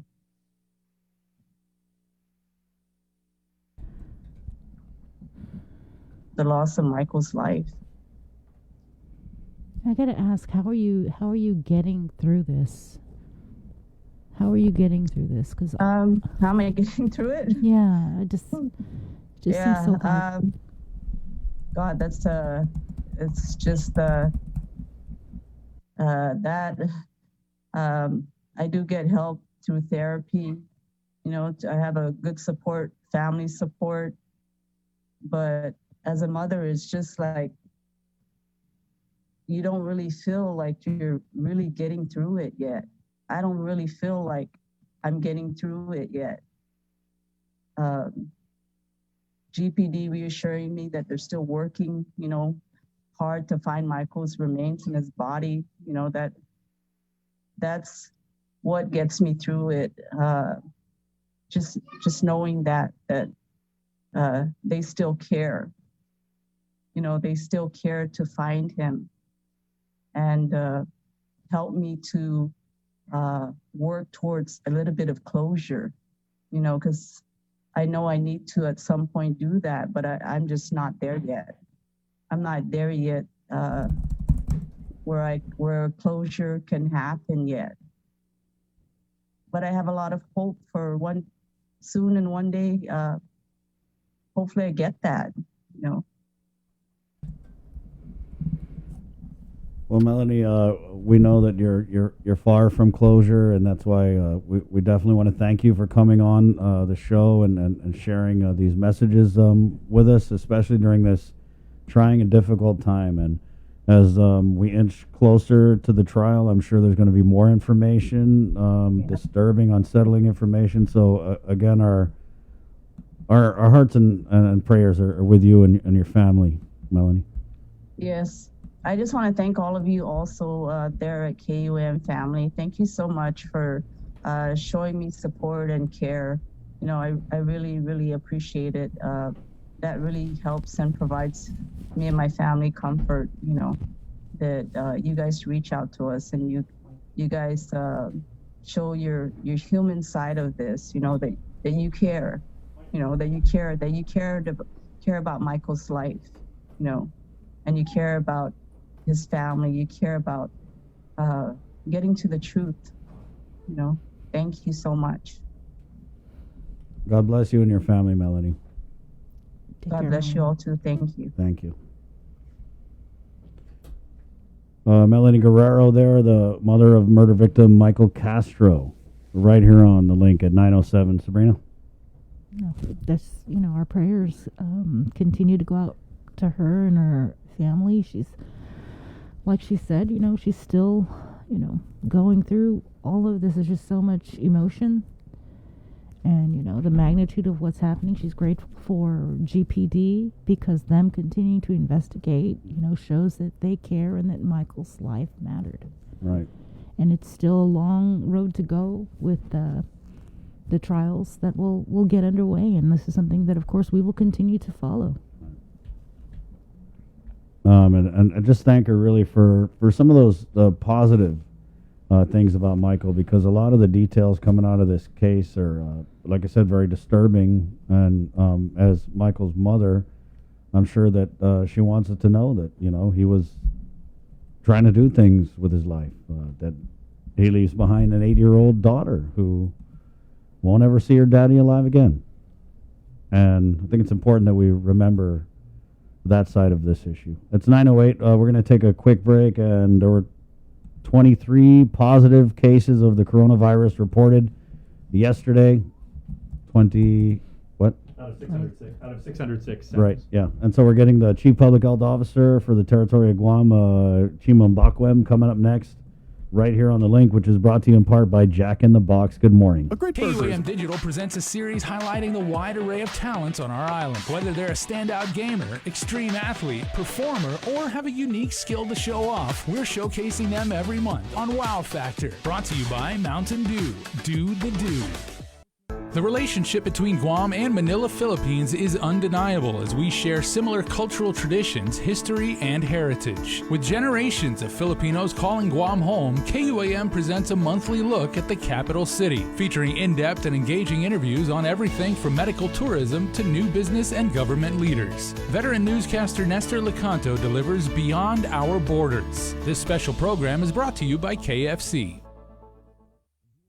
GU Self-Storage, conveniently located near the Harmon McDonald's. We offer affordable rates, online payments, and auto bill pay for your convenience. Plus gate access daily from 6 a.m. to 9 p.m. Call us today at 648-7867 for more information.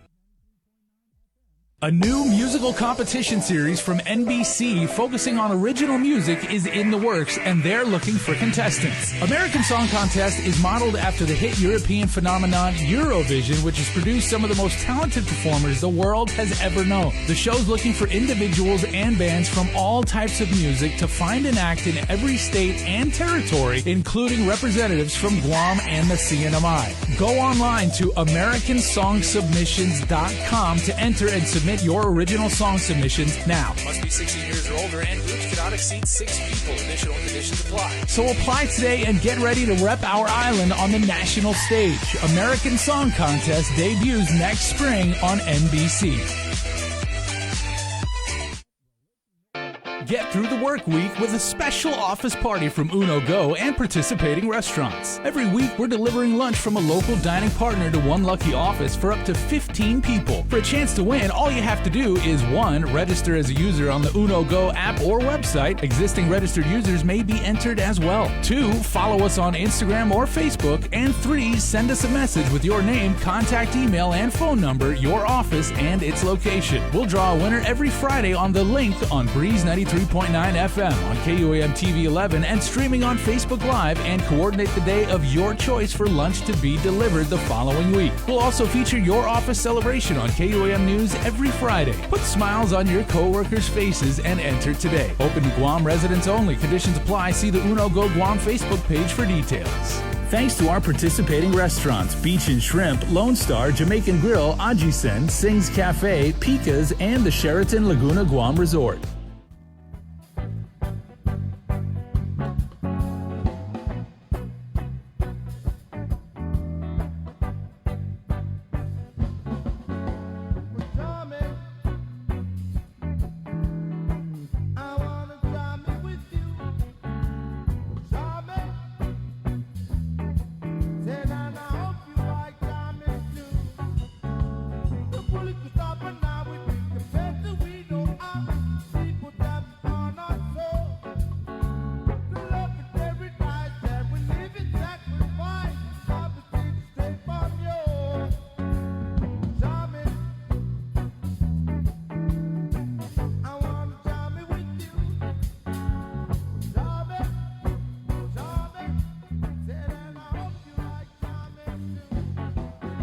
The Link is back here live on Facebook on KUAM TV 8 and The Breeze 93.9 FM. Thanks to you for watching and interacting with us, everybody, as always. Chris and Sabrina are here, and in the KUAM News Zoom room right now, our friend Chima Umbakwen, the Chief Medical Officer over at Public Health. Take it away, guys. Oh, you just promoted him. He's the Chief Public Health Chief Public Health Officer. And he's like, I'll take Felix's salary. All right, Chima, let's just get right into it. So, reported out of the Joint Information Center yesterday, we had 23 positive cases out of about 600 some samples. So, again, let's get into it. What can you tell us about these 23 positive cases of COVID-19? Okay, thank you, Chris. If you look at the number of tests being performed, we're still trying very hard to continue our active case findings in the community. So public health is not relenting on our efforts, to continue testing.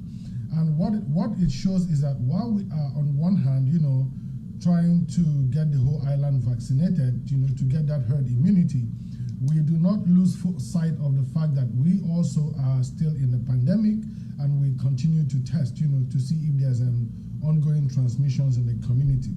And we're also looking at, what cases we have, looking at if they are symptomatic or asymptomatic. We are also very focused on their vaccination status, because what we're trying to do is what we're trying to figure out is, what impact the vaccination is having on our island, and then going forward with these numbers, we would continue encouraging people to get tested. So going back to the cases, these were cases that were detected between the 9th and the 11th, and the 22 cases were reported locally, from our local labs, and then one case was reported by the DOD lab, which is Navy. We've actually completed 19 investigations out of these 23 cases. We've been able to initiate one case investigation because the person is currently hospitalized, and then we've had 2 unsuccessful attempts on 2 of those cases. And this goes back to us asking for, the right information to be put in the paperwork that is submitted to public health by these individuals that are being tested, so that we'll be able to, reach out to them in case they turn positive for COVID. So that is what we have for now on case investigation. And then out of these cases, 6 of them are symptomatic, and 16 of them are asymptomatic. So that is good, you know, to see that people are not getting really sick, but it still doesn't mean that people are not getting infected.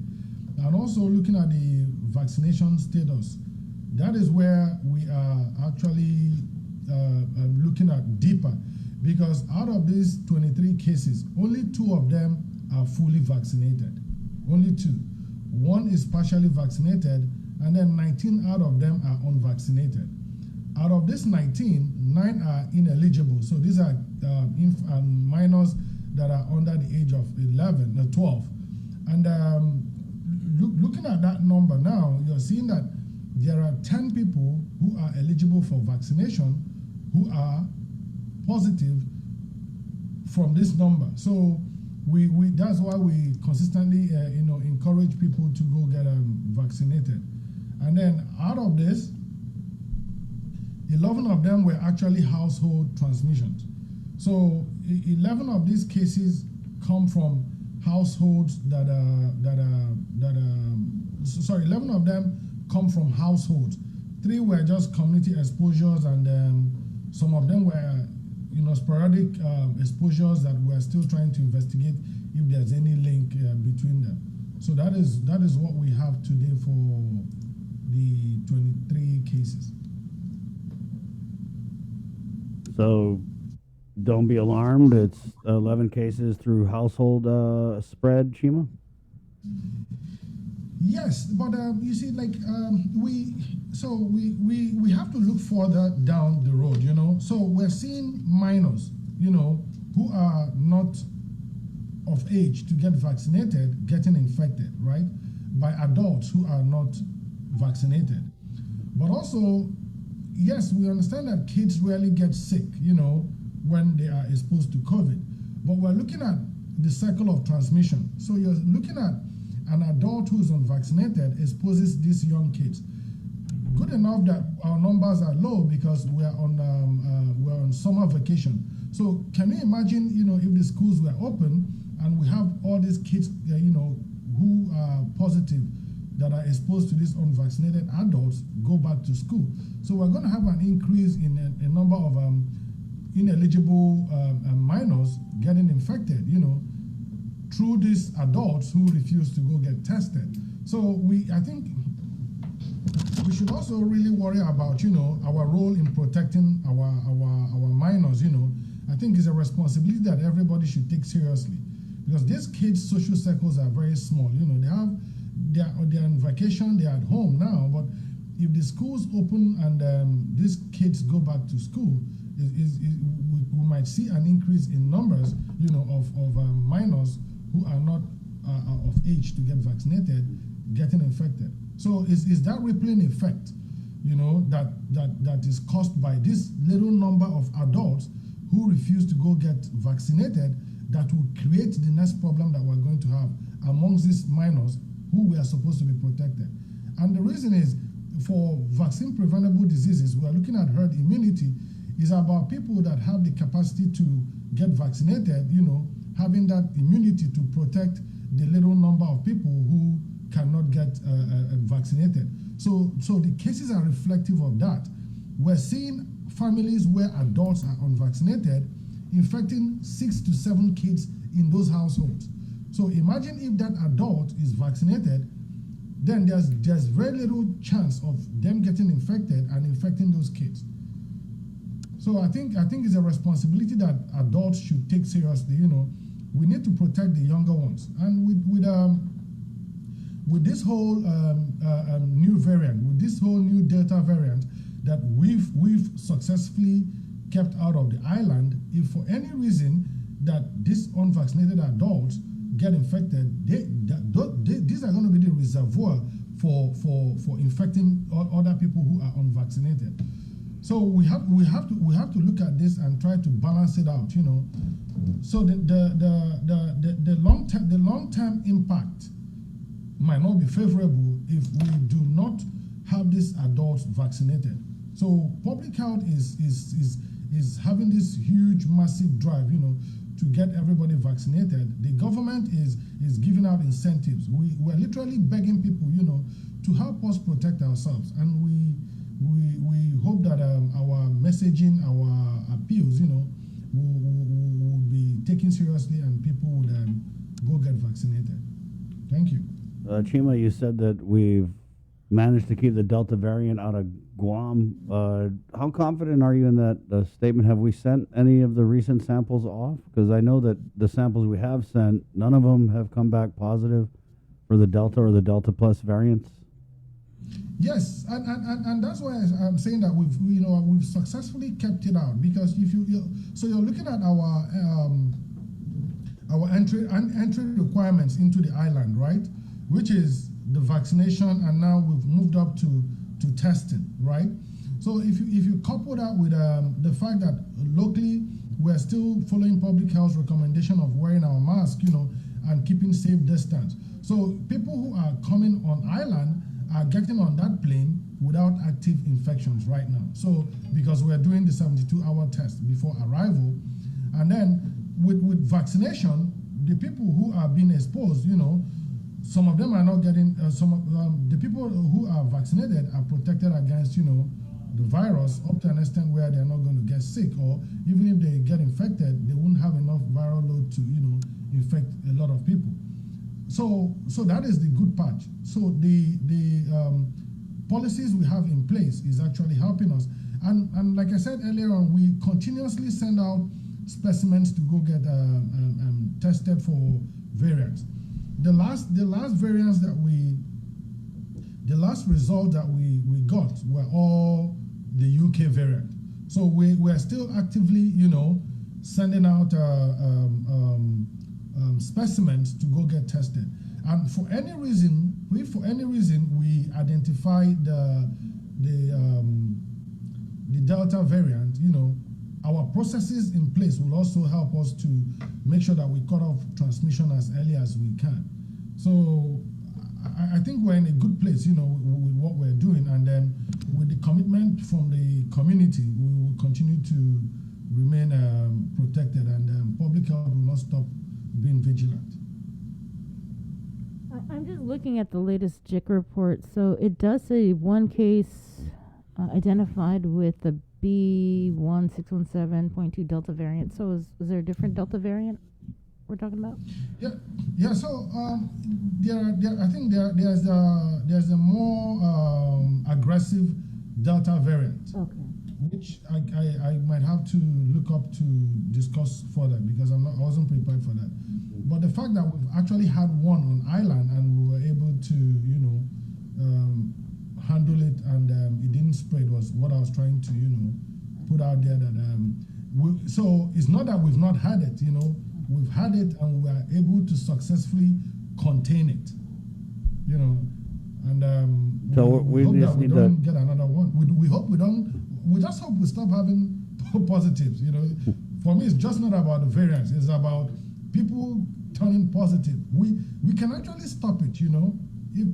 If people are vaccinated and are wearing their mask, I don't think, all these 15 cases, 20 cases, I think we should come down to the single digits, as we continuously, push for the herd immunity that we expect in a few days. So just to clarify, you said earlier that we've been successful at keeping the Delta variant out of Guam. What you meant was that we've successfully contained it. No, we've kept it out, because that one, remember the one case was the major case that everybody got excited about, that we tried to explain that, the public health protocols are simple and straightforward. We detect a case, we isolate the case, we ensure that the contacts are traced, are quarantined and tested if they are positive. So that is the process. So there was no denial that we've not had the Delta variant. It was one, and this was I think at the beginning of the year, when we've not had the more aggressive variants, being publicized the way it is being publicized now. But since we've had that one case of the Delta variant, we've not had any Delta variant up to this point. Okay. You good? Yeah. Chima, anything in closing that you want to add here? Unmute. It's just the same message, for people to go get vaccinated, because very soon, we are going to be seeing large crowds, and these large crowds would be a source of concern for us, if people are not following public health recommendations, and people who are unvaccinated becoming part of this crowd. And what we're looking at is, public health has guidances. The JIC is very clear. The EOs are very clear on gatherings. But what we're worried about is what happens after the gatherings. We have all these recommendations and all these strategies in place. To contain transmission in these large gatherings. But it's looking at what happens outside those large gatherings or before those large gatherings. So I think people getting vaccinated is key, for us to, continue living our normal lives, and then public health and the government will still, appeal to people who are unvaccinated to go get vaccinated, and we sincerely hope that we will come out of this pandemic, very soon. That's my message. Thank you. P-Corps 4 on Liberation Day. What do you think?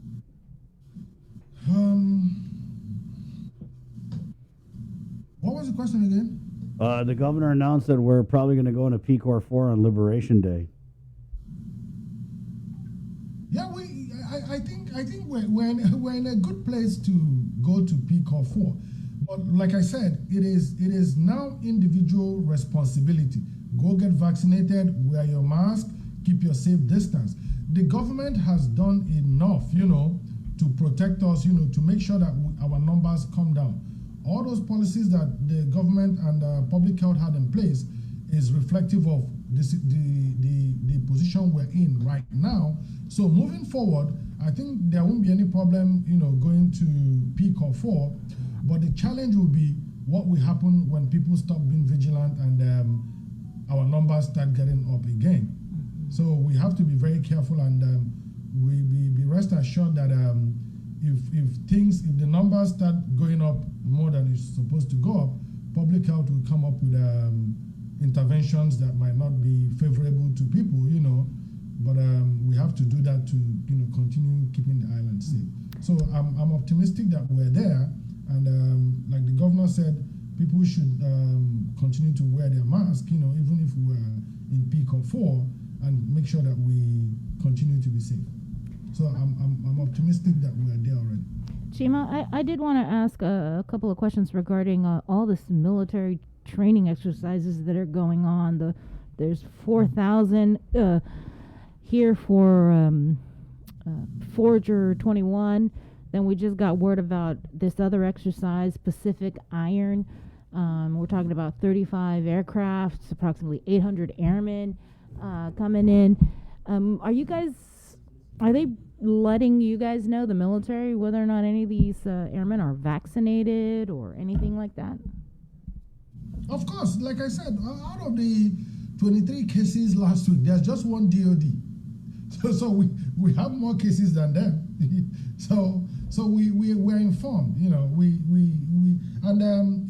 there's a reporting requirement by law, to the local authority for infectious disease. And the military actually adheres to that law, which is good. So nothing is hidden, like I mentioned, we have 22 local cases and one DOD. So if there's anything happening in there, they will let us know. We've had that partnership with them long enough for us to trust what they're doing. Mm-hmm. There was something else that the governor said. I believe it was on MSNBC, the Rachel Maddow show. And she was mentioning how she's meeting with her cabinet, in preparation and possibly even in anticipation of Afghan refugees possibly coming to Guam. So can you talk about what public health is doing in preparation of that possibility in terms of COVID? Okay, so like I said, at the level of the government, these discussions are going on. But on our level, we actually trained, we're prepared for things like this, and there are structures in place, there are laws in place, and then there's also going to be support, if this is going to happen. So at this point, I don't think there's like the governor said, is still on the planning stage, and she wants to be part of the planning, and that is one thing that is very objective about what she said, is that being part of the planning, brings things on the table, and they are addressed before the main event, So being proactive is key. So if there's anything that she wants us to address, if there's anything, any role we are supposed to play, is going to be clear, as these discussions open up, and then we will be ready to, provide our own guidances or our own contribution to the planning. But I think while nothing is set in stone, like she said, the planning is key to having a successful outcome. So that's where I'm going to leave it at. Chima, just the final comments, with word that we are likely to go into PCOR 4 next week. I think we've all known in the past year, just as quickly as we can change back into PCOR 3 or PCOR 2 or PCOR 1. And it's all based on what we do as a community going forward. And so just your final message to the community. Yeah, I think it is personal responsibility. The consequences of our choices would be the determination of what reactions public health we have. Right now, what is in front of us is that we have low numbers. There's little single-digit numbers of transmission. And the testing is still the same, so we're seeing lesser numbers. We're trying to encourage more vaccination. So it is personal responsibility. Wear your mask, keep your safe distance, get vaccinated. If you do all this, we are rest assured that we are not going to have any more challenges. But if this is not done, then the consequences will be high numbers, and then we're reverting back to the PCOR 3, PCOR 2, PCOR 1. So I think my last word should be, people should please follow public health recommendations, and make sure that they adhere to what we recommend, and we'll continue to be safe until we get to that bridge, and then we'll try to cross it. All right. Thanks a lot, Chima. Thank you so much. Okay, stay safe. Chief Public Health Officer Chima Mbakwem. And since we touched on that interview that the governor did with Rachel Maddow, we're going to go ahead and play this interview. It's relative to the pending arrival or non-arrival of these Afghan refugees, Bree. Yeah, she appeared last week on MSNBC. And, everybody's talking about the possibility that these Afghan refugees may possibly come to Guam. Right. And so here's, again, the governor of Guam on the Rachel Maddow blog. The person who may be the critical link between that promise from the president and the moral necessity of us keeping that promise and keeping it well and quickly. The person who may be that crucial link is a woman named Lou Leon Guerrero, the governor of the beautiful and resourceful and incredibly strategic U.S. island territory of Guam. Governor Guerrero joins us now live from Guam, where the 14-hour time difference with the U.S. East Coast makes this an unusual logistical challenge that makes me all the more grateful, Governor, that you're able to be here. Thank you so much for being with us live tonight. Thank you for having me, Rachel, and I so enjoy your document. Moving forward with the Operation Pacific Haven and the Operation New Life. Brought back some sad memories, but also happy ones. Well, tell me, given that experience, tell me about your decision to write this letter to President Biden. Obviously, these discussions started in Washington, Afghan war veterans in the Congress talking about Guam's previous experience with evacuees from war zones like this. Tell me about your decision to write to President Biden to say that Guam stands ready to help and that you want to be included in this planning. Is this a controversial decision in Guam? Is this something that the people of Guam feel like they're capable of doing and eager to do? The decision was made because I wanted to maybe offer our perspective and maybe to provide some detailed information that would make it a little bit smoother, maybe. And what do you do after the Afghanistans come here?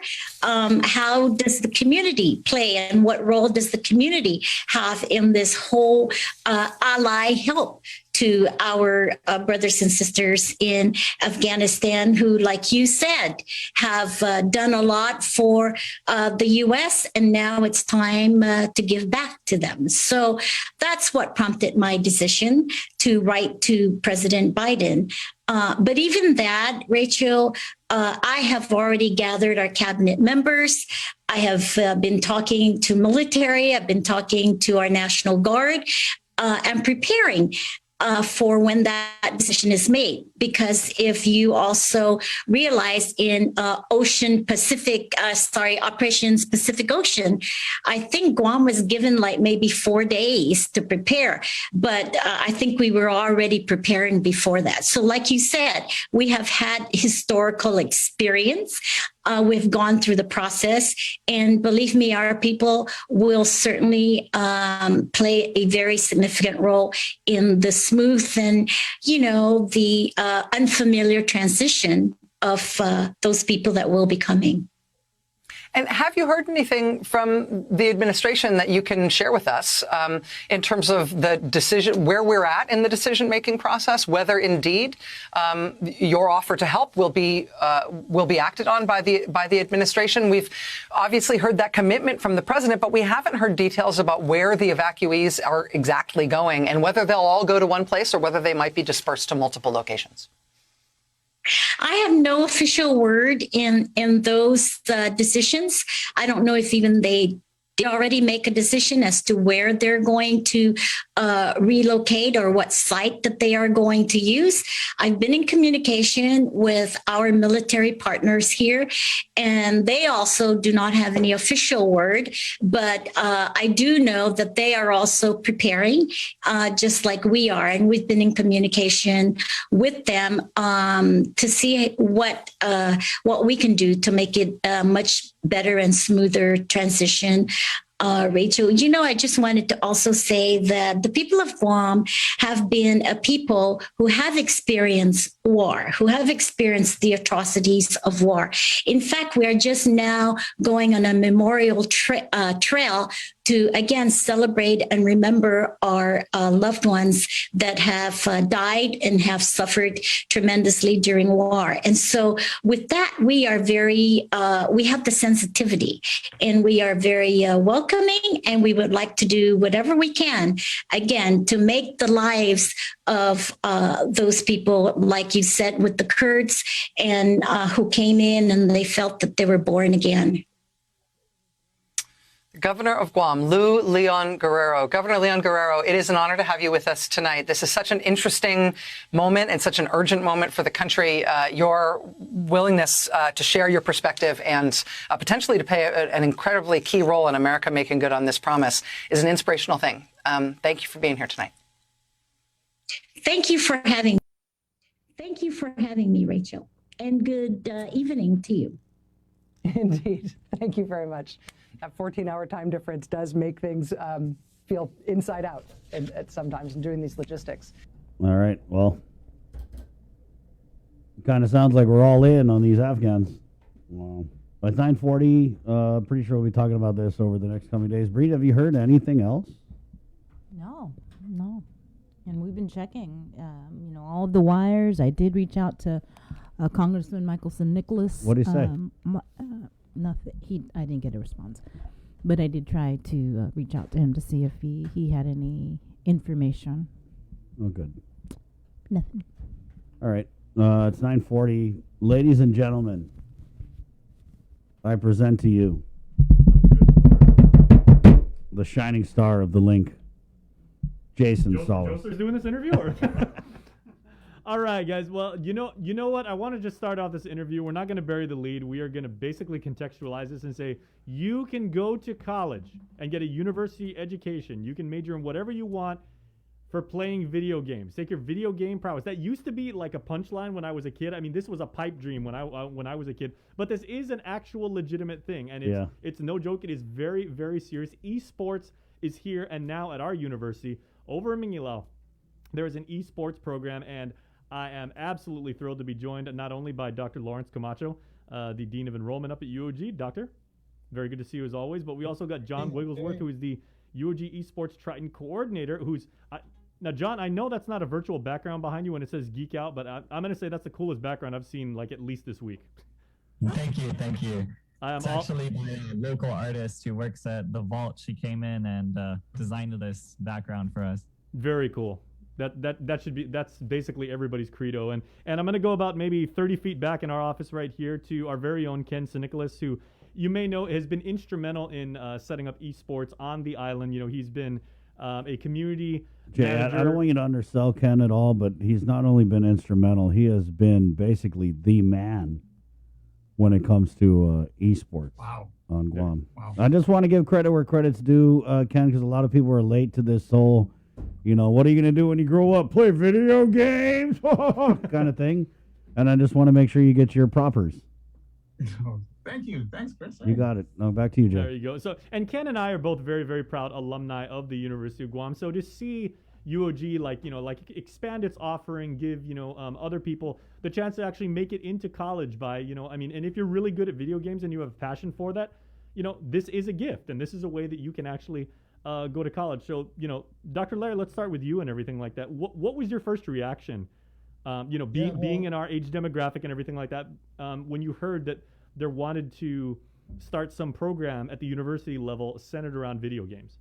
Sure, and I'll get to that in a second. But to Chris's point about, hey, what you're going to do when you go up, be like Jason and Ken. Go to the University of Guam, get your fine, wonderful, quality education from there, and do well for society, just like the two of you are doing. And I'm sure Chris and, the gang there are also doing the same thing or have done the same thing. But we encourage everyone to answer that question posed by Chris about what you're going to do when you grow up. What you're going to do is you're going to go to the University of Guam and get that fine education. But, as always, thank you this morning again for this opportunity. KUAM, Chris, Jason, the gang up there, very grateful. I'm always grateful to promote the University of Guam and all the great, wonderful set of activities that we have going on here. We're excited about this coming fall semester. We have a lineup of student engagement, both in person and virtual. And we're going to talk about the virtualness of that here in a second. But all this is designed so that we can enhance the growth and the academic, acumen of our students with all these activities that are being offered here. Parahulu Strategic Plan, one of the biggest initiatives that we have in that Parahulu for the next 5 years here at the university is enriching the student experience. And how you do that is through student leadership, student organizations, athletics and recreation, the traditional, and then now this esports thing here. To your point, Jason, on this excitement that I have when esports came to Guam and my role here at the university, and how you link the two and bring synergy to the students that we have coming here. First, you have to understand the generation of students that we have going to college these days. The Generation Z, they are tuned in, right? They are tuned in to the device, and how you reach out to them, how you engage with them is through the device that they're very well accustomed and used to. My 3-year-old and my 1-year-old grandkids, they have grown up with the device, and believe it or not, esports is going to be a wonderful thing, not for the two of them, but for the generation that's coming to the University of Guam. So we want to bring that excitement along. Guam is excited about it. GDO is excited about it. The private schools are excited about it. So why won't we be excited about it? And for now, I'll just go ahead and hand off to my experts in esports and how things are going with the program here. Sure. So let's kick it over to John for this next question. Now, John, by definition, esports, it's I guess it would fall under the Triton Athletic Program, and we had some members of UOG staff on last week, including Doug Palmer, who's done a fantastic job, as that athletic director there. But by no means does this mean like, oh, all you're going to do in college is, play video games and everything like that. This is a chance, and like I said, a gateway for young, aspiring, ambitious people to go to college. But this is not all you do. I mean, this is part of it, and essentially you're a college athlete when you do esports, correct? Yes, that's absolutely correct, Jason. That was a question we had to answer when we started looking at this program. When the university tasked me with coming up with the 2-year launch plan, one of the first things that I wanted to address was why the university would even look at esports. Because if all generations are not on the same page and not on board with this, then there isn't really a point launching it, right? So obviously, my parents would look at something like video games and say, you're wasting your time. And when I told them, actually, well, now we're getting paid to do this, they were surprised that they were like, wow, you didn't waste all those years of your childhood. You're actually getting something out of it. It helps you in your career. And I needed to make sure that this program set others up for that same kind of success, that there would actually be a career behind this and they would be improving them. So we actually created it as a leadership program. When athletes join, and yes, we do call them athletes because they join a rigorous 20-hour-a-week program, molding them into leaders through training, coaching, and mentorship. We have a dedicated physical fitness coach, a dedicated mental health coach, as well as a dedicated coach for each esport that the athlete is choosing to participate in. So when they sign on, it really is a part-time job. And that's a little overwhelming for some coming right out of high school, and their only experience with video games is very casual. Sure, they're talented. Sure, they've played a lot. But are they dedicated, serious to coaching and improving themselves in every aspect of their life? No, they're really not. And so it's kind of surprising to them.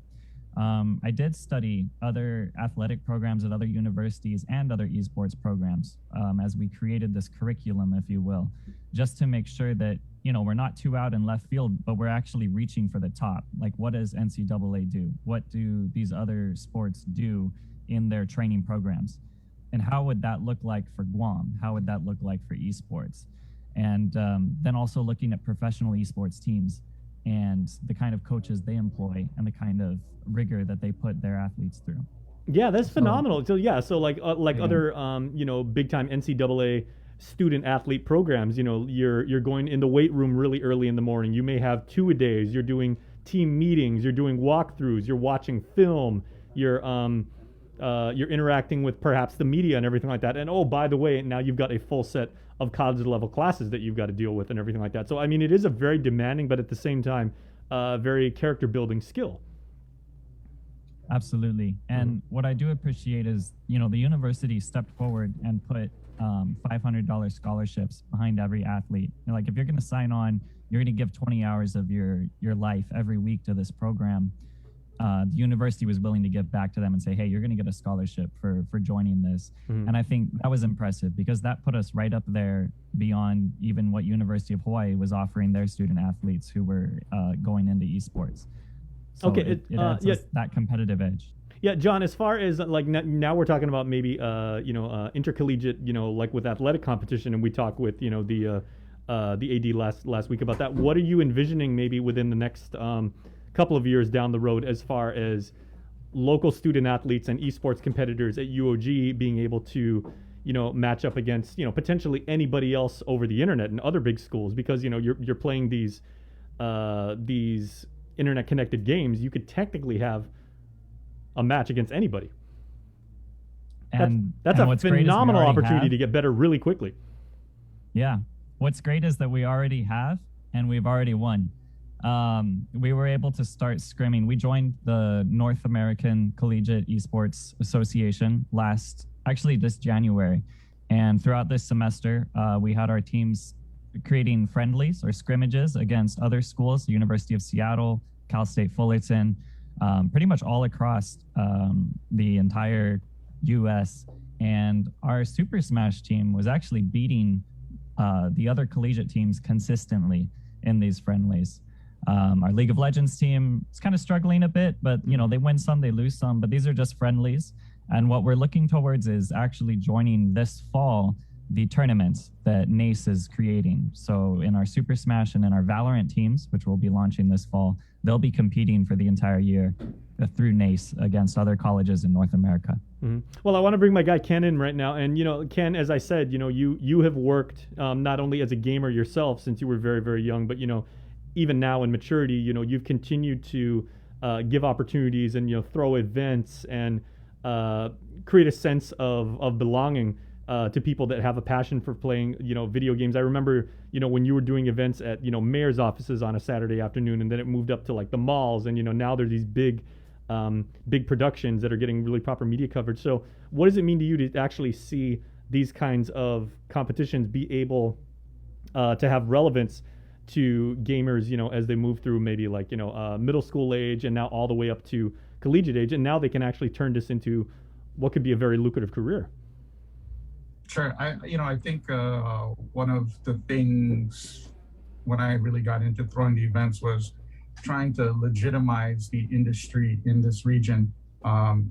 We see that Guam people, athletes are very skilled at different things, martial arts, jiu-jitsu, baseball, various sports, and esports is no different to that, right? There's a skill and hidden talent on the island that just needs to be cultivated and grown. So really having the schools, whether it be high schools, middle schools, or at the collegiate level, legitimize that helps build a legacy and nurture a culture where gaming becomes widely accepted and kids can use a goal that's really attainable, that maybe would not be attainable if they were to play another sport. How realistic is it that a 5'8" kid is going to be playing in the NBA versus something of this nature? The probability is a lot higher. The opportunity is real, it's tangible, and they can achieve it. So really what John and Dean Camacho have done at the University of Guam, really taking a big step, like a leap of faith, if you will, to help bring something innovative to the island, to the school. Of course, there is the benefit that it brings in students, right? You're looking to grow the student enrollment body, but at the same time, you're really providing a new avenue for youth to kind of grow into and prosper. So okay. I'm very happy to see what John has done. Okay, well, John and Ken, this next question's for, you guys can riff off each other as you see fit, but there's certainly people watching this right now who are saying it's like, wow, that's really, really cool. And I agree with John. Is Guam is known on a macro level as, the caliber out here is very, very good. We've had some people that I know have competed in international tournaments who've represented the island and got like a lot of street cred, very good. So people watching this right now, and they're like, wow, if I would like to compete in esports for UOG and get a chance to go to college, and like the dean said, major in anything I want and actually earn a college degree, how good do you have to be? Because I tell Ken all the time, when it comes to like 8-bit, like Excite Bike and Duck Hunt, I will destroy anybody. But like when it comes to like the newer fighting games, Super Smash Brothers and, the Street Fighters and everything like that, like I am like total end of the line. You know what? I know John is gonna he'll elaborate it on a bit more, but the skill-wise, the skill is one thing. Like this is something that can be developed over time and repetition and practice and training. But what you really need is the commitment and the character and the potential to be a leader. And I think that's one of the things that's really important about the UOG program, is that the gaming is one facet of it, but really it's just a medium to develop the individual personalities as leaders. And John has said countless amounts of times, they have a mental health coach, a physical fitness coach, there's leadership training. Like it really is a full-blown program that is comparable to stateside mainland college programs, if you will. And it's a big commitment, 20 plus hours a week. It's a lot. So props to John. Okay, go ahead, John. Yeah. Sorry, I just lost the question there. We're talking about. Can you repeat that, please? Yeah, if people are thinking like, how good of a gamer do I have to be if I want to make it as a UOG esports student athlete? Oh, just show up. That's what I would say. We're actually doing tryouts coming this August 11th and 12th. We haven't fully announced it yet, but that's what we'll do. We'll be broadcasting that soon and opening registration soon. And what our coaches do is they review everyone who's registered their interest, and then we personally invite you. So we'll be calling you, talking with you, and inviting you to attend tryouts. They'll be virtual. Unless it's Smash, we'll be doing Smash in person. And really, it's from there, like Ken said, the coaches evaluate you, not just your skill in the game. You might be not that great, honestly. You might be all right, but they will see potential and they'll see you. They'll be looking at your character, how you interact with others, how you handle stress, how you handle a bad player on your team, how you handle not being a very good player on your team, how you handle people who are better than you. And they want to evaluate that and see your character, because our coaches are charged to develop each player to reach their maximum potential. You see, which so is basically what college is all about. It's a proper college it doesn't program. really matter where your skill is at. And then secondly, the coaches are creating the best possible team out of their given roster at their current skill level, right? So it's this process of they want to make the best team, but they also want to work on you and help you reach your best potential. So I wouldn't worry about it. Whatever skill you're at, if you're interested, hey, show up, see what's out there. And if you get stomped in tryouts, that's fine, because you can just try out again in the spring semester. I like those time odds. practicing on your own. All right, okay, so Dean, we'll give you the final word. We got about a minute left, but your closing thoughts on this new way that people can become participants in college. Yeah, it's multifaceted, right? So one of the elements as we had just discussed is the growth and the development of the individual students and how they become part of a team, how they learn leadership and develop from there on. The other opportunity that we see coming with this particular type program coming to the university is the partnership that we can have with the community. I mean, we're developing partnerships right now with the Laddie Esports, with the GDOE, even off island, and also the National Guard, as a matter of fact, Guam Army National Guard. So again, thank you this morning for the opportunity. We hope to see you again to continue to promote the wonderful things that are happening at the university. All right, Dean, Dr. Lawrence Camacho, John Wigglesworth, and Ken Sinkles. Make sure to check them out, everybody. esports.uog.edu, giving you a chance to go to college for doing something you really, really love. All right, thanks a lot, gents. And now let's get into Cover Me, sponsored by our friends at Docomo Pacific and Burger King. And today we have a fan of ours, or we are a fan of his on the show, our friend Hully, who has a musical performance right here on the link. LA, Guam is where I'm from. Tautanu Itamoru, kingdom of our people. GUAM, island in the sun. From Jigo to Malesu, this land is all that we know. I said this land is all that we know.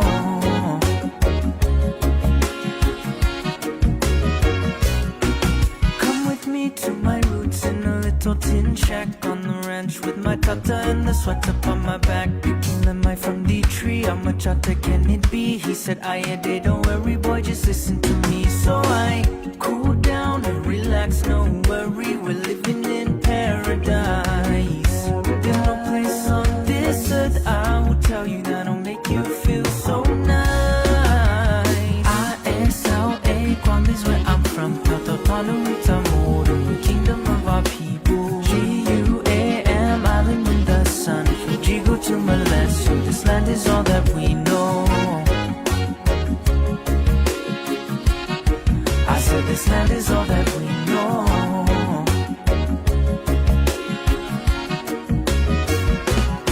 We'll take you back to our roots in a little small island, skanking together underneath the sunshine. Love and respect is the key, friends and family. We're not gonna fuss the fight, spread positivity. I say, sit back, relax, don't worry. We're living in paradise. Whatever I may be, it's not walk on rap by me. Words are how you always over mine. ISLA, Guam is where I'm from. Tautanu Itamoru, kingdom of our people. GUAM, island in the sun. From Jigo to Malesu, this land is all that we know. I said this land is all that we know.